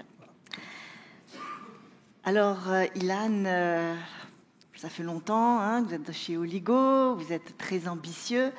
Parlez-nous de votre entreprise, Oligo Professionnel, puis surtout des projets majeurs que vous avez faits au cours des dernières années, puis où vous en êtes maintenant. Premièrement, merci pour m'accueillir. Je trouve ce matin super intéressant, puis ça nous donne des pistes de réflexion, donc c'est très intéressant. Oligo Professionnel est manufacturier des produits capillaires. Nous vendons nos produits principalement en Amérique du Nord. C'est des produits qui se retrouvent en salon de coiffure. Et c'est sûr, en tant qu'entrepreneur, en tant que gestionnaire, on cherche toujours la croissance de l'entreprise. Et ce qu'on a réalisé dernièrement, c'est que pour pouvoir gérer cette croissance-là, il faut être plus productif. Cette productivité nous donne un avantage compétitif. Cette productivité nous permet de maintenir une certaine profitabilité qui nous permet de faire des investissements additionnels dans le développement de nouveaux produits, dans le développement de nouveaux marchés. Et conséquemment, on réalise que sans cet investissement en productivité, puis on parlait tantôt d'automatisation, sans cet investissement-là, ça rend la croissance de l'entreprise beaucoup plus difficile. Tout à fait, tout à fait. Amir, vous aussi, très déterminé, très visionnaire. Parlez-nous de vos projets passés, puis le projet majeur là, dans les 12 prochains mois. D'abord, merci à Investissement Québec de nous inviter, Ilan et moi, à cette conférence. Et il n'y a aucun doute que le sujet de la productivité est un sujet primordial. J'irai aussi loin de dire que la création de richesse dans cette province dépend de ce sujet. Oui. Et donc, c'est important qu'on l'aborde. On vous amènera peut-être d'autres réalités dans l'implantation dont on n'a pas parlé ce matin, mais un sujet important. Alors, Polycar, pour résumer, un des plus gros fabricants au pays d'emballage flexible, donc d'emballage plastique flexible. On a le titre très glorieux d'être un des plus gros fabricants de sacs à déchets au pays. On est aussi un fabricant de sacs compostables pour la collecte des matières organiques. On fait de l'emballage alimentaire, l'emballage industriel.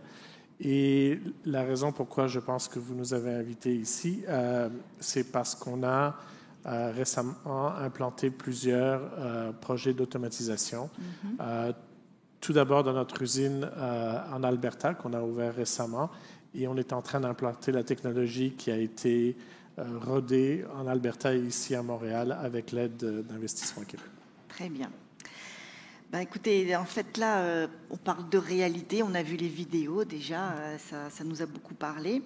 Puis je suis sûre que les entrepreneurs aussi, quand ils vont écouter vos témoignages, vont se reconnaître dans vos défis et dans vos enjeux. Donc, on va mettre le pouce sur l'augmentation de la productivité, Amir. Puis, pour vous citer, vous nous disiez que c'est un changement si primordial que cela prend la vision d'en haut. Il faut que ça vienne d'en haut. Donc, parlez-nous au fond de l'importance de la gouvernance, l'importance de votre vision à vous, entrepreneur personnel, puis comment vous l'avez déployée dans vos usines. Oui, je pense que le point important ici, c'est quand vous regardez les projets d'automatisation, ça doit faire partie d'un plan stratégique beaucoup plus macro que juste parler d'automatisation.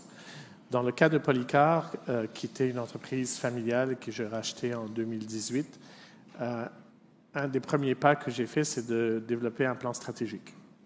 Et dans ce plan stratégique, il y avait 5 axes importants dont l'automatisation, mais ça venait aussi avec donc, l'ouverture d'une nouvelle usine dans l'Ouest canadien pour des raisons de marché, l'implantation de technologies informatiques dont un système ERP, l'automatisation, développer une équipe de vente pour se rendre à 100 millions de dollars de chiffre d'affaires et aussi passer d'une culture familiale dans l'entreprise à une culture plus communale parce que je suis le seul membre de la famille qui reste dans l'entreprise. Donc, on n'est plus une entreprise familiale. Il fallait vraiment créer une nouvelle structure et une nouvelle culture.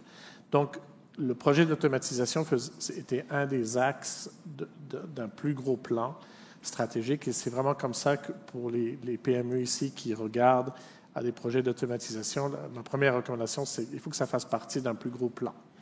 De où est-ce que vous êtes, où est-ce que vous voulez vous rendre et où est-ce que le projet d'automatisation vous amène parmi d'autres pas importants que vous allez faire au sein de l'entreprise. Tout à fait, tout à fait. Donc, importance de la planification stratégique. Et puis, je pense aussi qu'au sein de votre entreprise, vous avez eu l'initiative de créer un comité consultatif. Oui. Alors, ça, c'était une autre des activités que j'ai implantées en 2018. En tant qu'entrepreneur, on a souvent l'impression qu'on sait tout et puis qu'on n'a pas besoin d'aide. La réalité est évidemment très différente. Et souvent, c'est important d'avoir un son de cloche de pair, autre que son équipe de gestion pour dire voilà certaines des opportunités que je vois, voilà certains des investissements que je veux faire, qu'est-ce que vous en pensez? Et je me suis entouré d'un comité aviseur de 5-6 personnes que je rencontre 3 fois par année, où je leur présente mes plans, mes questionnements, mes projets, et je leur dis est-ce que ça a du sens. Et ça a été une des meilleures choses que j'ai faites parce que j'ai été très, très bien guidé par ce comité aviseur qui ne se gêne pas pour me dire la vérité en face. Et ce comité, surtout pendant la période de COVID, m'a beaucoup, beaucoup aidé à traverser cette étape qui a été difficile pour beaucoup d'entrepreneurs, comme vous savez. Tout à fait. Merci, vraiment très intéressant. Alors, Ilan, l'automatisation, vous aussi, ça fait partie de votre vision, de vos convictions. Vous êtes dans un marché très fragmenté, très compétitif, vous avez beaucoup de produits, beaucoup de recettes. Donc, comment l'automatisation s'est faite dans vos entreprises, l'automatisation des procédés? Et puis surtout, dans l'avancement technologique que vous avez choisi d'implanter, comment ça a contribué à votre rentabilité? Comme ça a été mentionné tantôt, premièrement, je pense qu'il faut avoir une culture de changement. Il faut promouvoir le changement en tant qu'être humain, souvent, et la résistance au changement.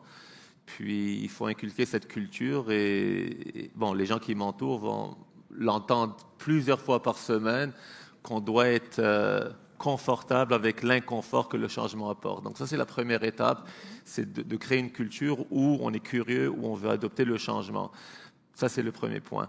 Le deuxième point, on ne répétera pas ce qui a été dit par rapport à une vision stratégique, mais certainement l'automatisation est vraiment importante pour pouvoir augmenter sa capacité, sa productivité, sa profitabilité. Et en fait, de formation, je suis comptable agréé, donc je suis un peu plus confortable avec les chiffres, mais quand c'est avec les technologies, c'est un peu plus compliqué. Alors, c'est sûr qu'il faut s'entourer de personnes compétentes. C'est sûr, des fois, souvent comme PME, on n'a pas nécessairement les moyens d'embaucher du monde dans tous les domaines, mais il faut trouver des bons consultants qui comprennent les enjeux, qui comprennent les enjeux, qui comprennent les solutions. Et ultimement, il faut choisir les bonnes solutions. Ça, c'est le premier point. Le deuxième point, ça a l'air de rien, mais l'intégration de la solution n'est pas toujours évidente.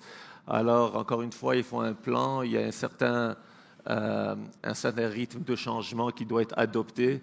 On ne veut pas perdre non plus nos gens, alors il faut trouver la balance entre pas assez vite et trop vite.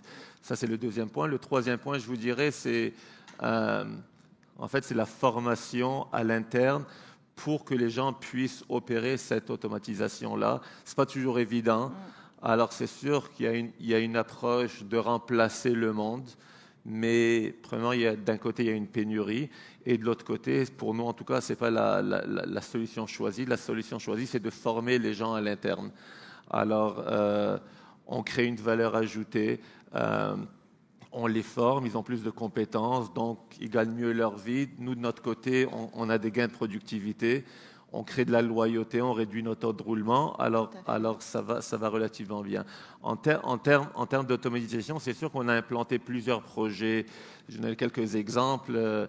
On a des cuves à peu près de 2000 kg à 5000 kg, puis il y a des ingrédients qui sont mélangés, des shampoings, air de vieillissement, des traitements, toutes sortes de choses.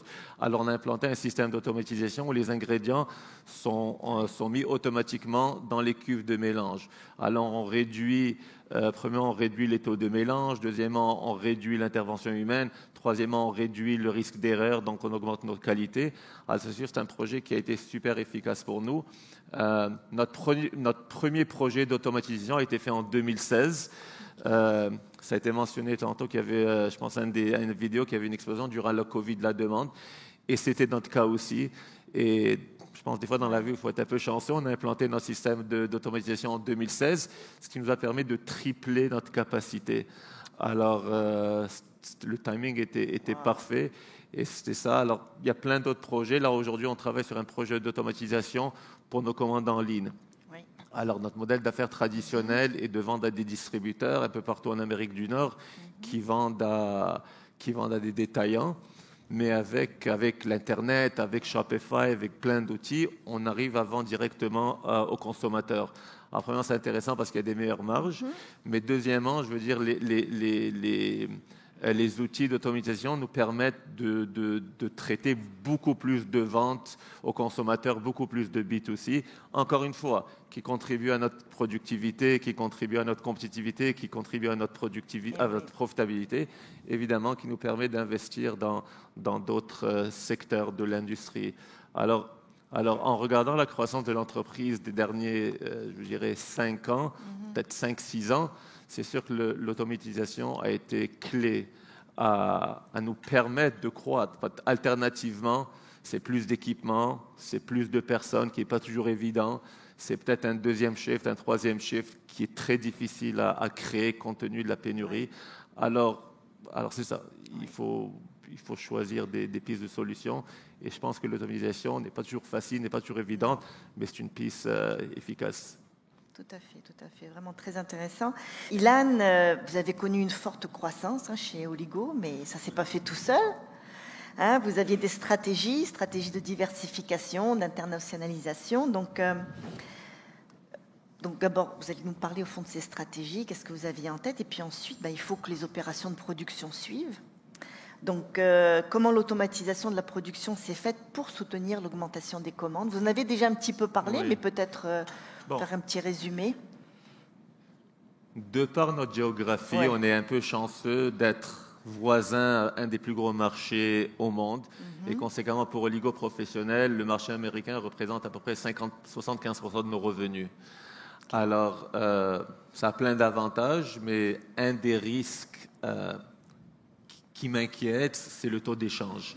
Alors, c'est sûr que le dollar américain, là, il est assez fort, ça nous avantage, mais dans un contexte où ça change, ça peut impacter l'entreprise.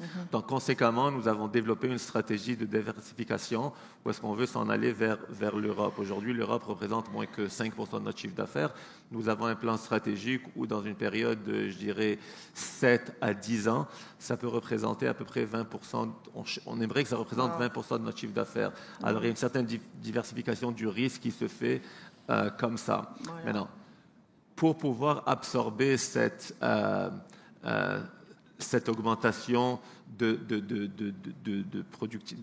production, on se retourne sur nos investissements en automatisation qui nous rend plus productifs et nous permet, encore une fois, d'absorber l'augmentation.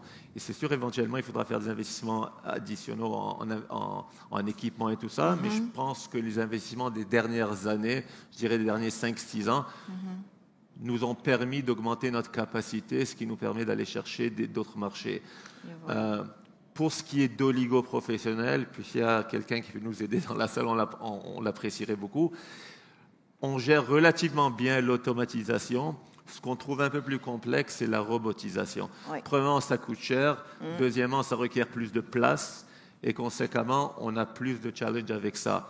Mais ultimement, pour revenir à votre question, la stratégie de développement d'affaires ou de diversification d'affaires passe à travers une augmentation de la capacité, une augmentation de la productivité qui est faite à travers l'automatisation. Voilà, et voilà. Là, on va aborder le développement durable. Hein, Amir, c'est dans votre ADN. Et puis, vous êtes vraiment à l'avant-garde chez Polycar de tout ce qui est pratique éco-responsable. Comment on s'y prend alors pour intégrer des pratiques éco-responsables dans l'ensemble de l'entreprise et en même temps atteindre les objectifs de productivité? Absolument. Très bonne question. Alors, comme vous le savez, on est dans l'industrie du plastique qui est en ce moment souvent ciblée pour avoir des pratiques environnementales douteuses, si on peut l'appeler comme ça. La réalité, c'est que aujourd'hui, on ne peut pas vivre sans un certain niveau d'emballage. Que ce soit penser à vos aliments, que ce soit toutes sortes de produits que vous achetez et consommez quotidiennement. L'emballage est là et est là pour rester. En fin de compte, il y a une grande tendance, et là, me parlait de ça il y a quelques minutes, à travers le monde, de passer d'emballage rigide à emballage flexible. Juste pour vous donner une image, que votre bouteille de Tide devient maintenant un sac de Tide. Parce que c'est beaucoup moins lourd, c'est beaucoup plus facile à transporter et l'empreinte environnementale est beaucoup moindre. Alors, il y a une période de croissance assez importante de l'emballage flexible et de l'emballage plastique qui s'en vient, malgré tout ce qu'on entend. Et, en fin de compte, pour réduire l'empreinte environnementale du plastique en général. Dans cet environnement, la manière dont Polycar s'est positionné, parce qu'il n'y a aucun doute qu'en tant qu'industrie, on doit être quand même responsable du produit après son utilisation. Et c'est là où la donnée a changé. C'est que jusqu'à maintenant, l'industrie n'était pas rendue responsable de qu'est-ce qui arrive post-utilisation du produit. Et là, la responsabilité va nous revenir en tant qu'industrie de dire, ce sac de Tide, maintenant que j'ai fini ma lessive, qu'est-ce que j'en fais et comment on va le recycler et comment tu vas le réutiliser. Et ça, c'est tout à fait acceptable, normal, approprié. La stratégie de Polycar, évidemment, c'est d'utiliser de plus en plus de matières recyclées dans son emballage. C'est facile à dire quand on parle de produits industriels, quand on parle de sacs à déchets, qui sont en général, vous ne le savez peut-être pas, mais la plupart des sacs à déchets que vous utilisez en ce moment sont faits à partir de 100% produits recyclés. C'est plus compliqué quand on parle d'emballage alimentaire, parce que là, évidemment, vous ne voulez pas que votre sac de carottes ou de laitue sente le recyclé ou les encres d'un produit recyclé, etc. Donc, il y a toutes sortes de nouvelles technologies qui se développent. Et aussi, Polycar a une division qui fait le recyclage des matières plastiques, dont on met beaucoup d'emphase sur le recyclage des matières plastiques, des matières qui auparavant n'étaient pas recyclables. Et on trouve des nouvelles technologies avec nos partenaires pour essayer d'éviter d'envoyer des matières plastiques dans les sites d'enfouissement, de les recycler et de les réutiliser. Beaucoup de développement technologique dans l'industrie depuis les 10 dernières années et on verra le fruit de ça dans un avenir très, très proche. Très bien. Alors, la chaîne d'approvisionnement, on en a parlé aussi avec les lignes d'affaires chez IQ d'achat local. Donc, le Covid, ça a été tout un enjeu. Mais au fond, ça a été aussi l'opportunité pour vous de prendre conscience de la façon qu'il fallait changer de vous approvisionner. Dites-nous en plus, Ilan. Bon, en fait, je pense comme un peu toutes les industries, pendant une certaine période, je dirais 2010 ou même avant ça jusqu'à la COVID, on cherchait à réduire nos coûts et souvent on se tournait vers l'Asie. La Chine ou d'autres pays. Dans notre cas, c'était des bouteilles, des bouchons, des cartons, des emballages, des étiquettes. Puis, il y avait une certaine réduction des coûts associée à ça, une certaine planification aussi, mais une réduction des coûts. Puis là, la COVID a frappé, puis là, on a réalisé, c'est un peu plus complexe que ça. On parlait un peu des coûts des conteneurs, on parlait un peu des délais de livraison. Et je pense qu'on a été un peu chanceux à travers la COVID, où on a identifié les entrants critiques et on s'est stocké de manière importante. Mais évidemment, ce n'est pas une stratégie durable, augmenter nos inventaires, paralyser de l'argent dans l'inventaire. On a réalisé que ce n'est pas une stratégie durable. Et donc, ce qu'on a essayé de faire, je vous dirais, au courant depuis la COVID, en fait, c'est d'essayer de trouver des fournisseurs locaux. Alors, c'est sûr, pour nous, local veut dire, premièrement, Montréal, deuxièmement, Québec, troisièmement, Canada et quatrièmement, au besoin, États-Unis. Et ce que nous a permis de faire, c'est de mieux gérer nos inventaires. C'est sûr qu'il y a des coûts additionnels à acheter local, mais il y a plein d'autres avantages. Et conséquemment, si on l'analyse purement et simplement de manière financière, peut-être des fois ça vaut moins la peine, mais je pense que si on analyse de manière plus stratégique, on utilise ça aussi dans nos activités de marketing, dans nos activités de développement d'affaires, ça apporte d'autres avantages. Et ultimement, je pense qu'il y avait une slide tantôt qui disait que le coût réel était d'à peu près 4%. Moi, je suis venu ici parler d'un 5%, donc on n'est pas vraiment loin, de l'analyse. Et donc, c'est quelque chose qui nous tient à cœur. C'est quelque chose qui aussi apporte une certaine fierté. Je vous dirais qu'au courant, depuis 2020, on a augmenté d'à peu près 20 à 25% notre achat local. Et quand je parle d'achat local, dans ce cas-là, je parle du Québec. Okay. Alors, il y a une certaine fierté associée à ça. On est aussi dans une industrie à haut marge. Le cosmétique offre quand même des belles marges. Et conséquemment, je pense qu'on a le luxe peut-être de vouloir investir 2, 3, 4% pour acheter local. Ça nous fait plaisir, ça encourage l'économie locale et tout le monde en gagne. Alors oui, on a fait ce transfert-là, puis c'est intéressant, puis c'était rassurant de voir que c'est une tendance. Alors je sais que le terme... démondialisation a été utilisée. Ouais, c'est la première fois que j'ai entendu ce terme-là, mais chez Oligo, c'est quelque chose qu'on a fait depuis quelques années, puis on va continuer à le faire parce que c'est important. Tout à fait. Puis c'est pas juste dans le cosmétique, même dans le manufacturier, au fond, on travaille la marque, la visibilité, puis il ne veut pas, les consommateurs sont là. La seule chose que je rajouterais là-dessus, Isabelle, c'est on a parlé du contexte géopolitique qui faisait que on ne veut plus dépendre des containers qui viennent d'Asie, etc. Tout à fait. L'autre aspect dont on n'a pas assez parlé, c'est les changements climatiques. Parce qu'aujourd'hui, c'est les conflits géopolitiques. Demain, ça va être des gels soudains qui fait que les chemins de fer sont bloqués ou que tel passage est bloqué, etc. Ça va arriver de plus en plus. Et donc, c'est important de trouver des sources locales d'approvisionnement. Oui, tout à fait. Des bouleversements, c'est notre siècle des bouleversements. Une question peut-être un peu commune pour terminer, là je vois le temps qui nous reste. On a vu dans le dernier sondage, là, on a consulté les entrepreneurs dans la salle, au moins 30% savent qu'il faut s'automatiser, savent qu'il faut augmenter la productivité, mais ils ne l'ont pas encore implanté. Donc, quel conseil auriez-vous pour démarrer, puis surtout pour assurer une bonne démarche? Quels seraient les pièges à éviter? Quels seraient vos avis? On parlait tantôt d'un projet stratégique et je pense que ça doit se faire au niveau macro. Comprendre bien nos opérations, parler de comprendre nos procédés.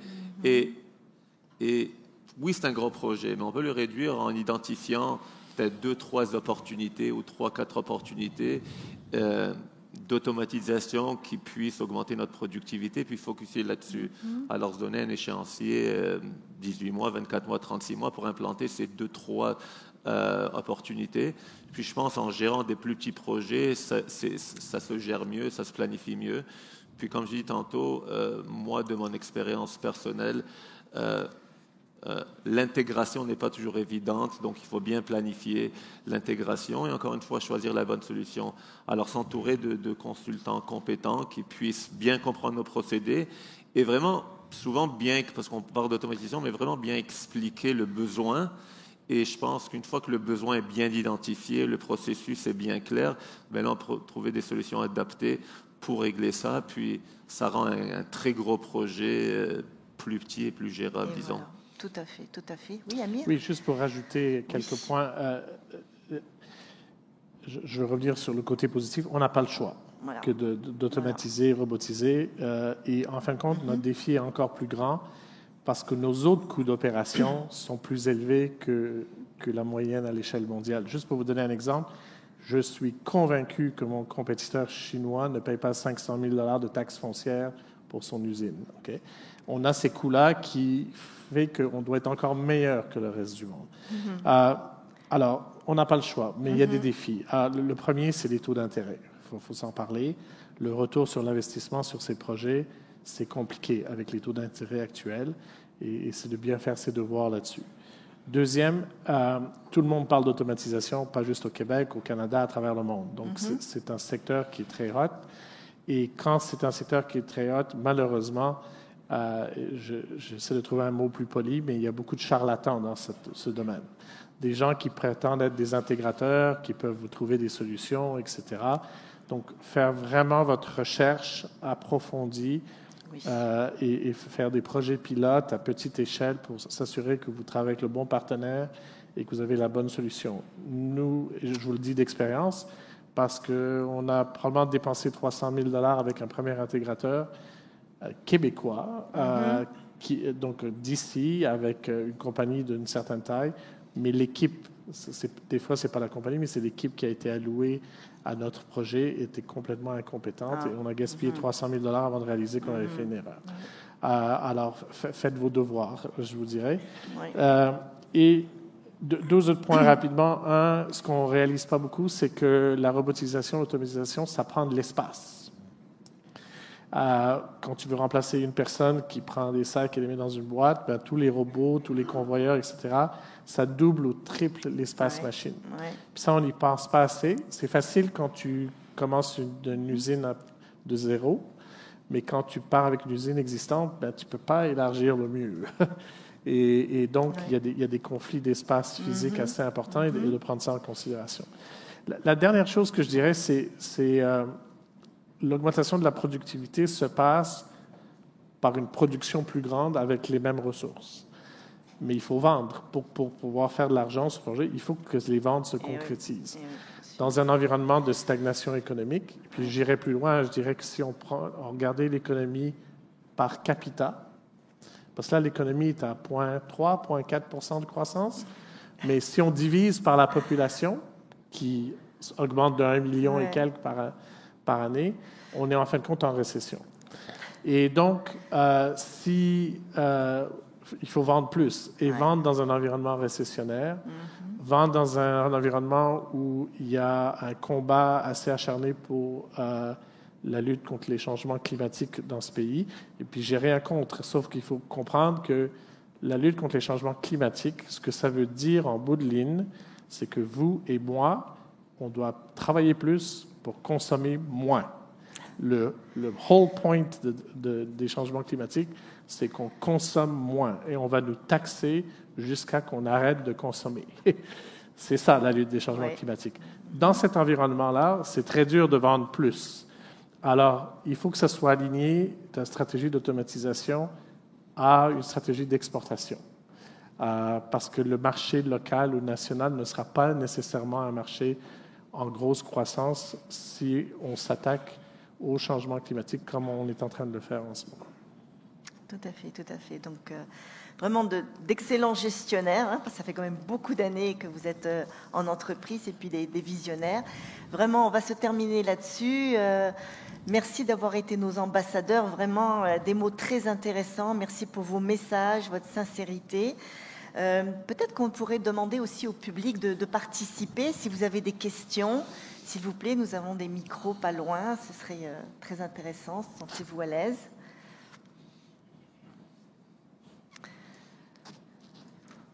Oui, non. Petite question, oui, allez-y. Bonjour, Hicham Tounti d'Investissement Québec. Moi, dans mes discussions avec mes clients, souvent, on parle beaucoup de commercialisation, d'enjeux de commercialisation. Je sais que vous avez parlé un petit peu, mais j'aimerais avoir un peu plus votre avis au niveau des enjeux de commercialisation, surtout au niveau de l'Europe, l'Asie, le reste du monde, pas seulement l'Amérique du Nord. Merci. C'est plus pour toi, tu exportes plus que moi. Ah oui, bon. Écoutez, nous, on est quand même une petite entreprise, moyenne entreprise. On a près de 130 employés. Donc, on a toujours adopté une stratégie où il y a un focus sur un marché. Alors, c'est sûr que, je vous dirais, les 10 dernières années, il y avait un focus principalement nord-américain.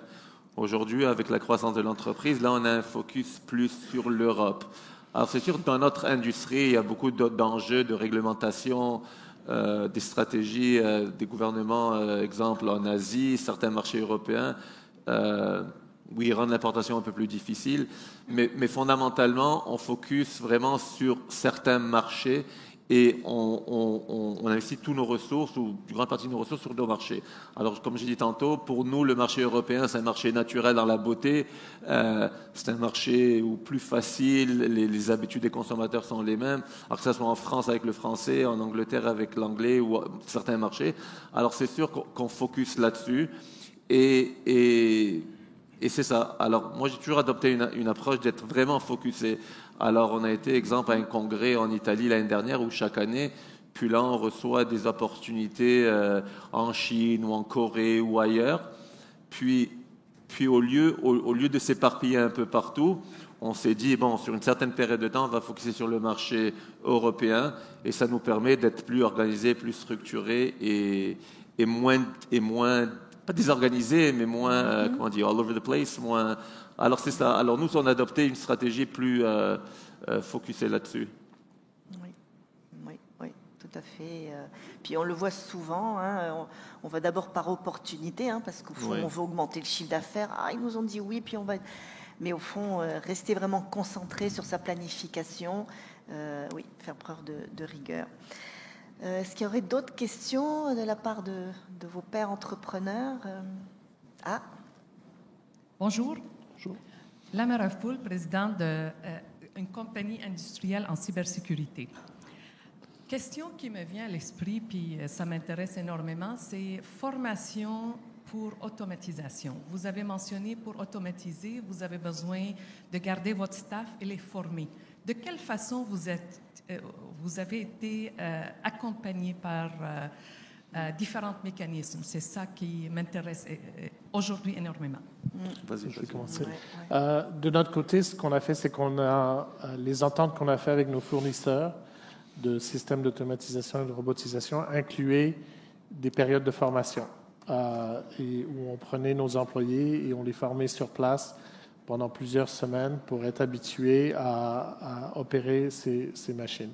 Donc, c'est la méthode qu'on a trouvée de prendre nos employés existants et de les former pour qu'ils soient compétents.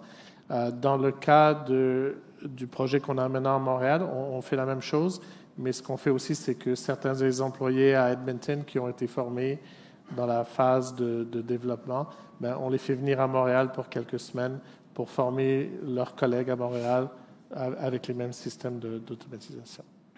Mais il n'y a pas vraiment d'école ou de cours où on les a envoyés pour avoir cette formation.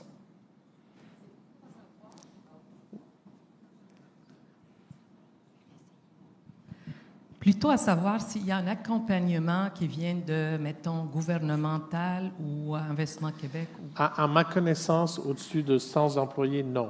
En dessous, oui, mais ce ne serait pas moi l'expert pour répondre voilà, je pense qu'il y a quelqu'un qui... Oui.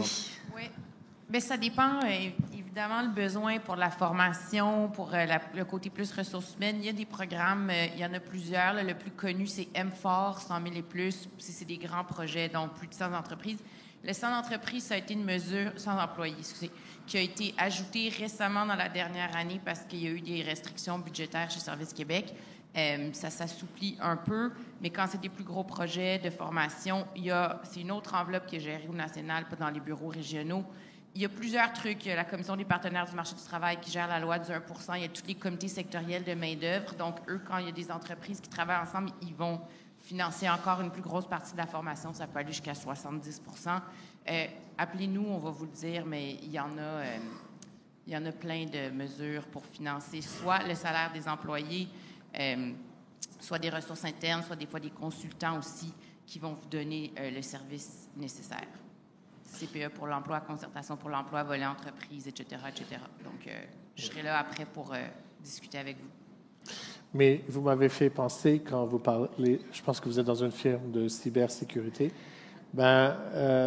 l'automatisation, la robotisation fait que les machines sont connectées maintenant à l'Internet. Oui. L'aspect cybersécurité dans ce processus d'automatisation, hyper important quand vous faites, vous implantez ces projets d'avoir l'angle cybersécurité parce que des hacks à travers vos machines, c'est possible. Alors, de faire attention à ça. Oui, oui, tout à fait.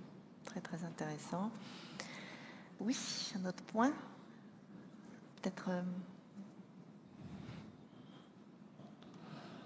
Merci. Ma question est pour Amir. Vous avez parlé au tout début de votre engagement à réduire ou néanmoins à utiliser de plus en plus de plastique recyclé. Chez Gloria International, on est en train de faire une transition écologique justement pour diminuer notre empreinte environnementale. Et ma question est la suivante. On essaie de regarder le cycle on a plus de 300 SKU, mais ceux qui sont faits en plastique, on essaie de regarder leur cycle de vie depuis le début jusqu'à la fin. Et on cherche de trouver des partenaires où le produit va pouvoir être retourné. Donc, si je pense à l'un des plus vendus accessoires que nous avons, qui est un extenseur, ceux qui sont faits, même s'ils sont faits en plastique recyclé, on va vouloir indiquer aux consommateurs que s'ils veulent changer ou de ne pas le jeter, plutôt de le expédier à une adresse précise. Est-ce que ce type de projet, est-ce que ce type de collaboration résonne en vous? Est-ce que vous avez quelque chose en place? Et si jamais la réponse est oui, sachez qu'on est très intéressé à trouver des partenaires là-dessus. Alors la brève réponse, parce que je vois qu'on prend du retard, c'est oui, absolument. L'économie circulaire, il faut qu'on passe par là, on n'a pas le choix. Et ça se fera de petit projet en petit projet. Il n'y aura pas de solution miracle pour l'économie mondiale, ça sera de petit projet en petit projet. Je vais vous donner un exemple concret, mais je commencerai à travers votre fournisseur d'emballage au départ, pour dire, voilà, j'utilise ton emballage pour vendre tel produit. Une fois que mon client a fini d'utiliser le produit, je veux récupérer l'emballage et je veux travailler avec toi pour que tu le reprennes et que tu le réutilises. C'est par là que je commencerai. Un exemple très concret que je vais vous donner, on est à Ville-Saint-Laurent et L'Oréal a plusieurs entrepôts à Ville-Saint-Laurent aussi. L'entente qu'on a fait avec eux et un client intermédiaire, c'est que quand L'Oréal reçoit toutes sortes de produits à travers le monde, le rouge à lèvres, etc., ça vient en forme de palette à leur centre de distribution. On ramasse tous les déchets de plastique du centre de distribution qu'on recycle. Donc, on est de Ville-Saint-Laurent à Ville-Saint-Laurent. Et avec cette résine recyclée, on fabrique leurs sacs qui sont utilisés pour le commerce électronique. Donc, si vous allez sur l'oréal.com et commandez votre rouge à lèvres et livraison en ligne, le sac dans lequel c'est envoyé, et puis ça va être écrit sur le sac, a été fabriqué à partir de déchets de plastique de leur centre d'entrepôt. Et c'est ce genre d'économie circulaire qu'il faut faire à petite échelle, chacun d'entre nous, petit à petit, et c'est comme ça qu'on fera une différence. Alors oui, ça se fait. Très intéressant. J'ajouterais peut-être à votre point, chez Investissement Québec, on a vraiment aussi des équipes que quand on ne trouve pas de solution avec des partenaires directement, vous pouvez venir nous voir, puis on regarde dans tout le bassin d'entreprises avec lequel on travaille, quelles peuvent être justement les possibilités d'économie circulaire. Donc, souvent, on va accompagner des entreprises à caractériser, la matière résiduelle qu'ils ont, puis après ça, un coup qu'on sait ce qu'il y a dans le résidu, faire la mise en relation, la mise en contact pour donner des deuxièmes vies. Puis c'est pas rare, on a des très beaux succès où le déchet d'une entreprise devient la matière première d'une autre entreprise. Là. Donc, des fois, si vous ne savez pas par où commencer ou à qui vous adresser, on peut aussi vous aider là-dedans. Oui. Écoutez, merci beaucoup. Je vois quand même vraiment vos témoignages ont beaucoup inspiré là, vos pairs, et puis ça a suscité beaucoup d'intérêt et de questions. Donc merci encore à vous. Hein. Merci. Et puis donc nous allons passer la parole à la prochaine personne. Merci à vous tous. Merci. C'est donc ainsi que se termine notre événement et la tournée Productivité et Innovation. Nous espérons que les contenus que vous avez entendus ont été inspirants, instructifs et que vous repartez avec des solutions concrètes à vos préoccupations et des projets à réaliser. Que ce soit pour augmenter votre productivité, réduire votre empreinte environnementale, tirer profit de l'approvisionnement québécois, vous aider à exporter avec vos enjeux de main-d'œuvre, Investissement Québec est là pour vous. D'ailleurs, nous vous enverrons un sondage dans les minutes suivant l'événement que nous vous invitons à compléter et dans lequel vous trouverez aussi un lien pour nous contacter afin que nous puissions discuter avec vous de vos projets éventuels. Pour terminer, je souhaite remercier tous les entrepreneurs qui ont partagé leur expérience tout au long de la tournée, nos experts à l'interne qui ont prodigué des conseils et bien sûr toutes nos équipes techniques qui nous ont soutenus tout au long de la tournée. Alors, merci beaucoup à tous et bonne journée.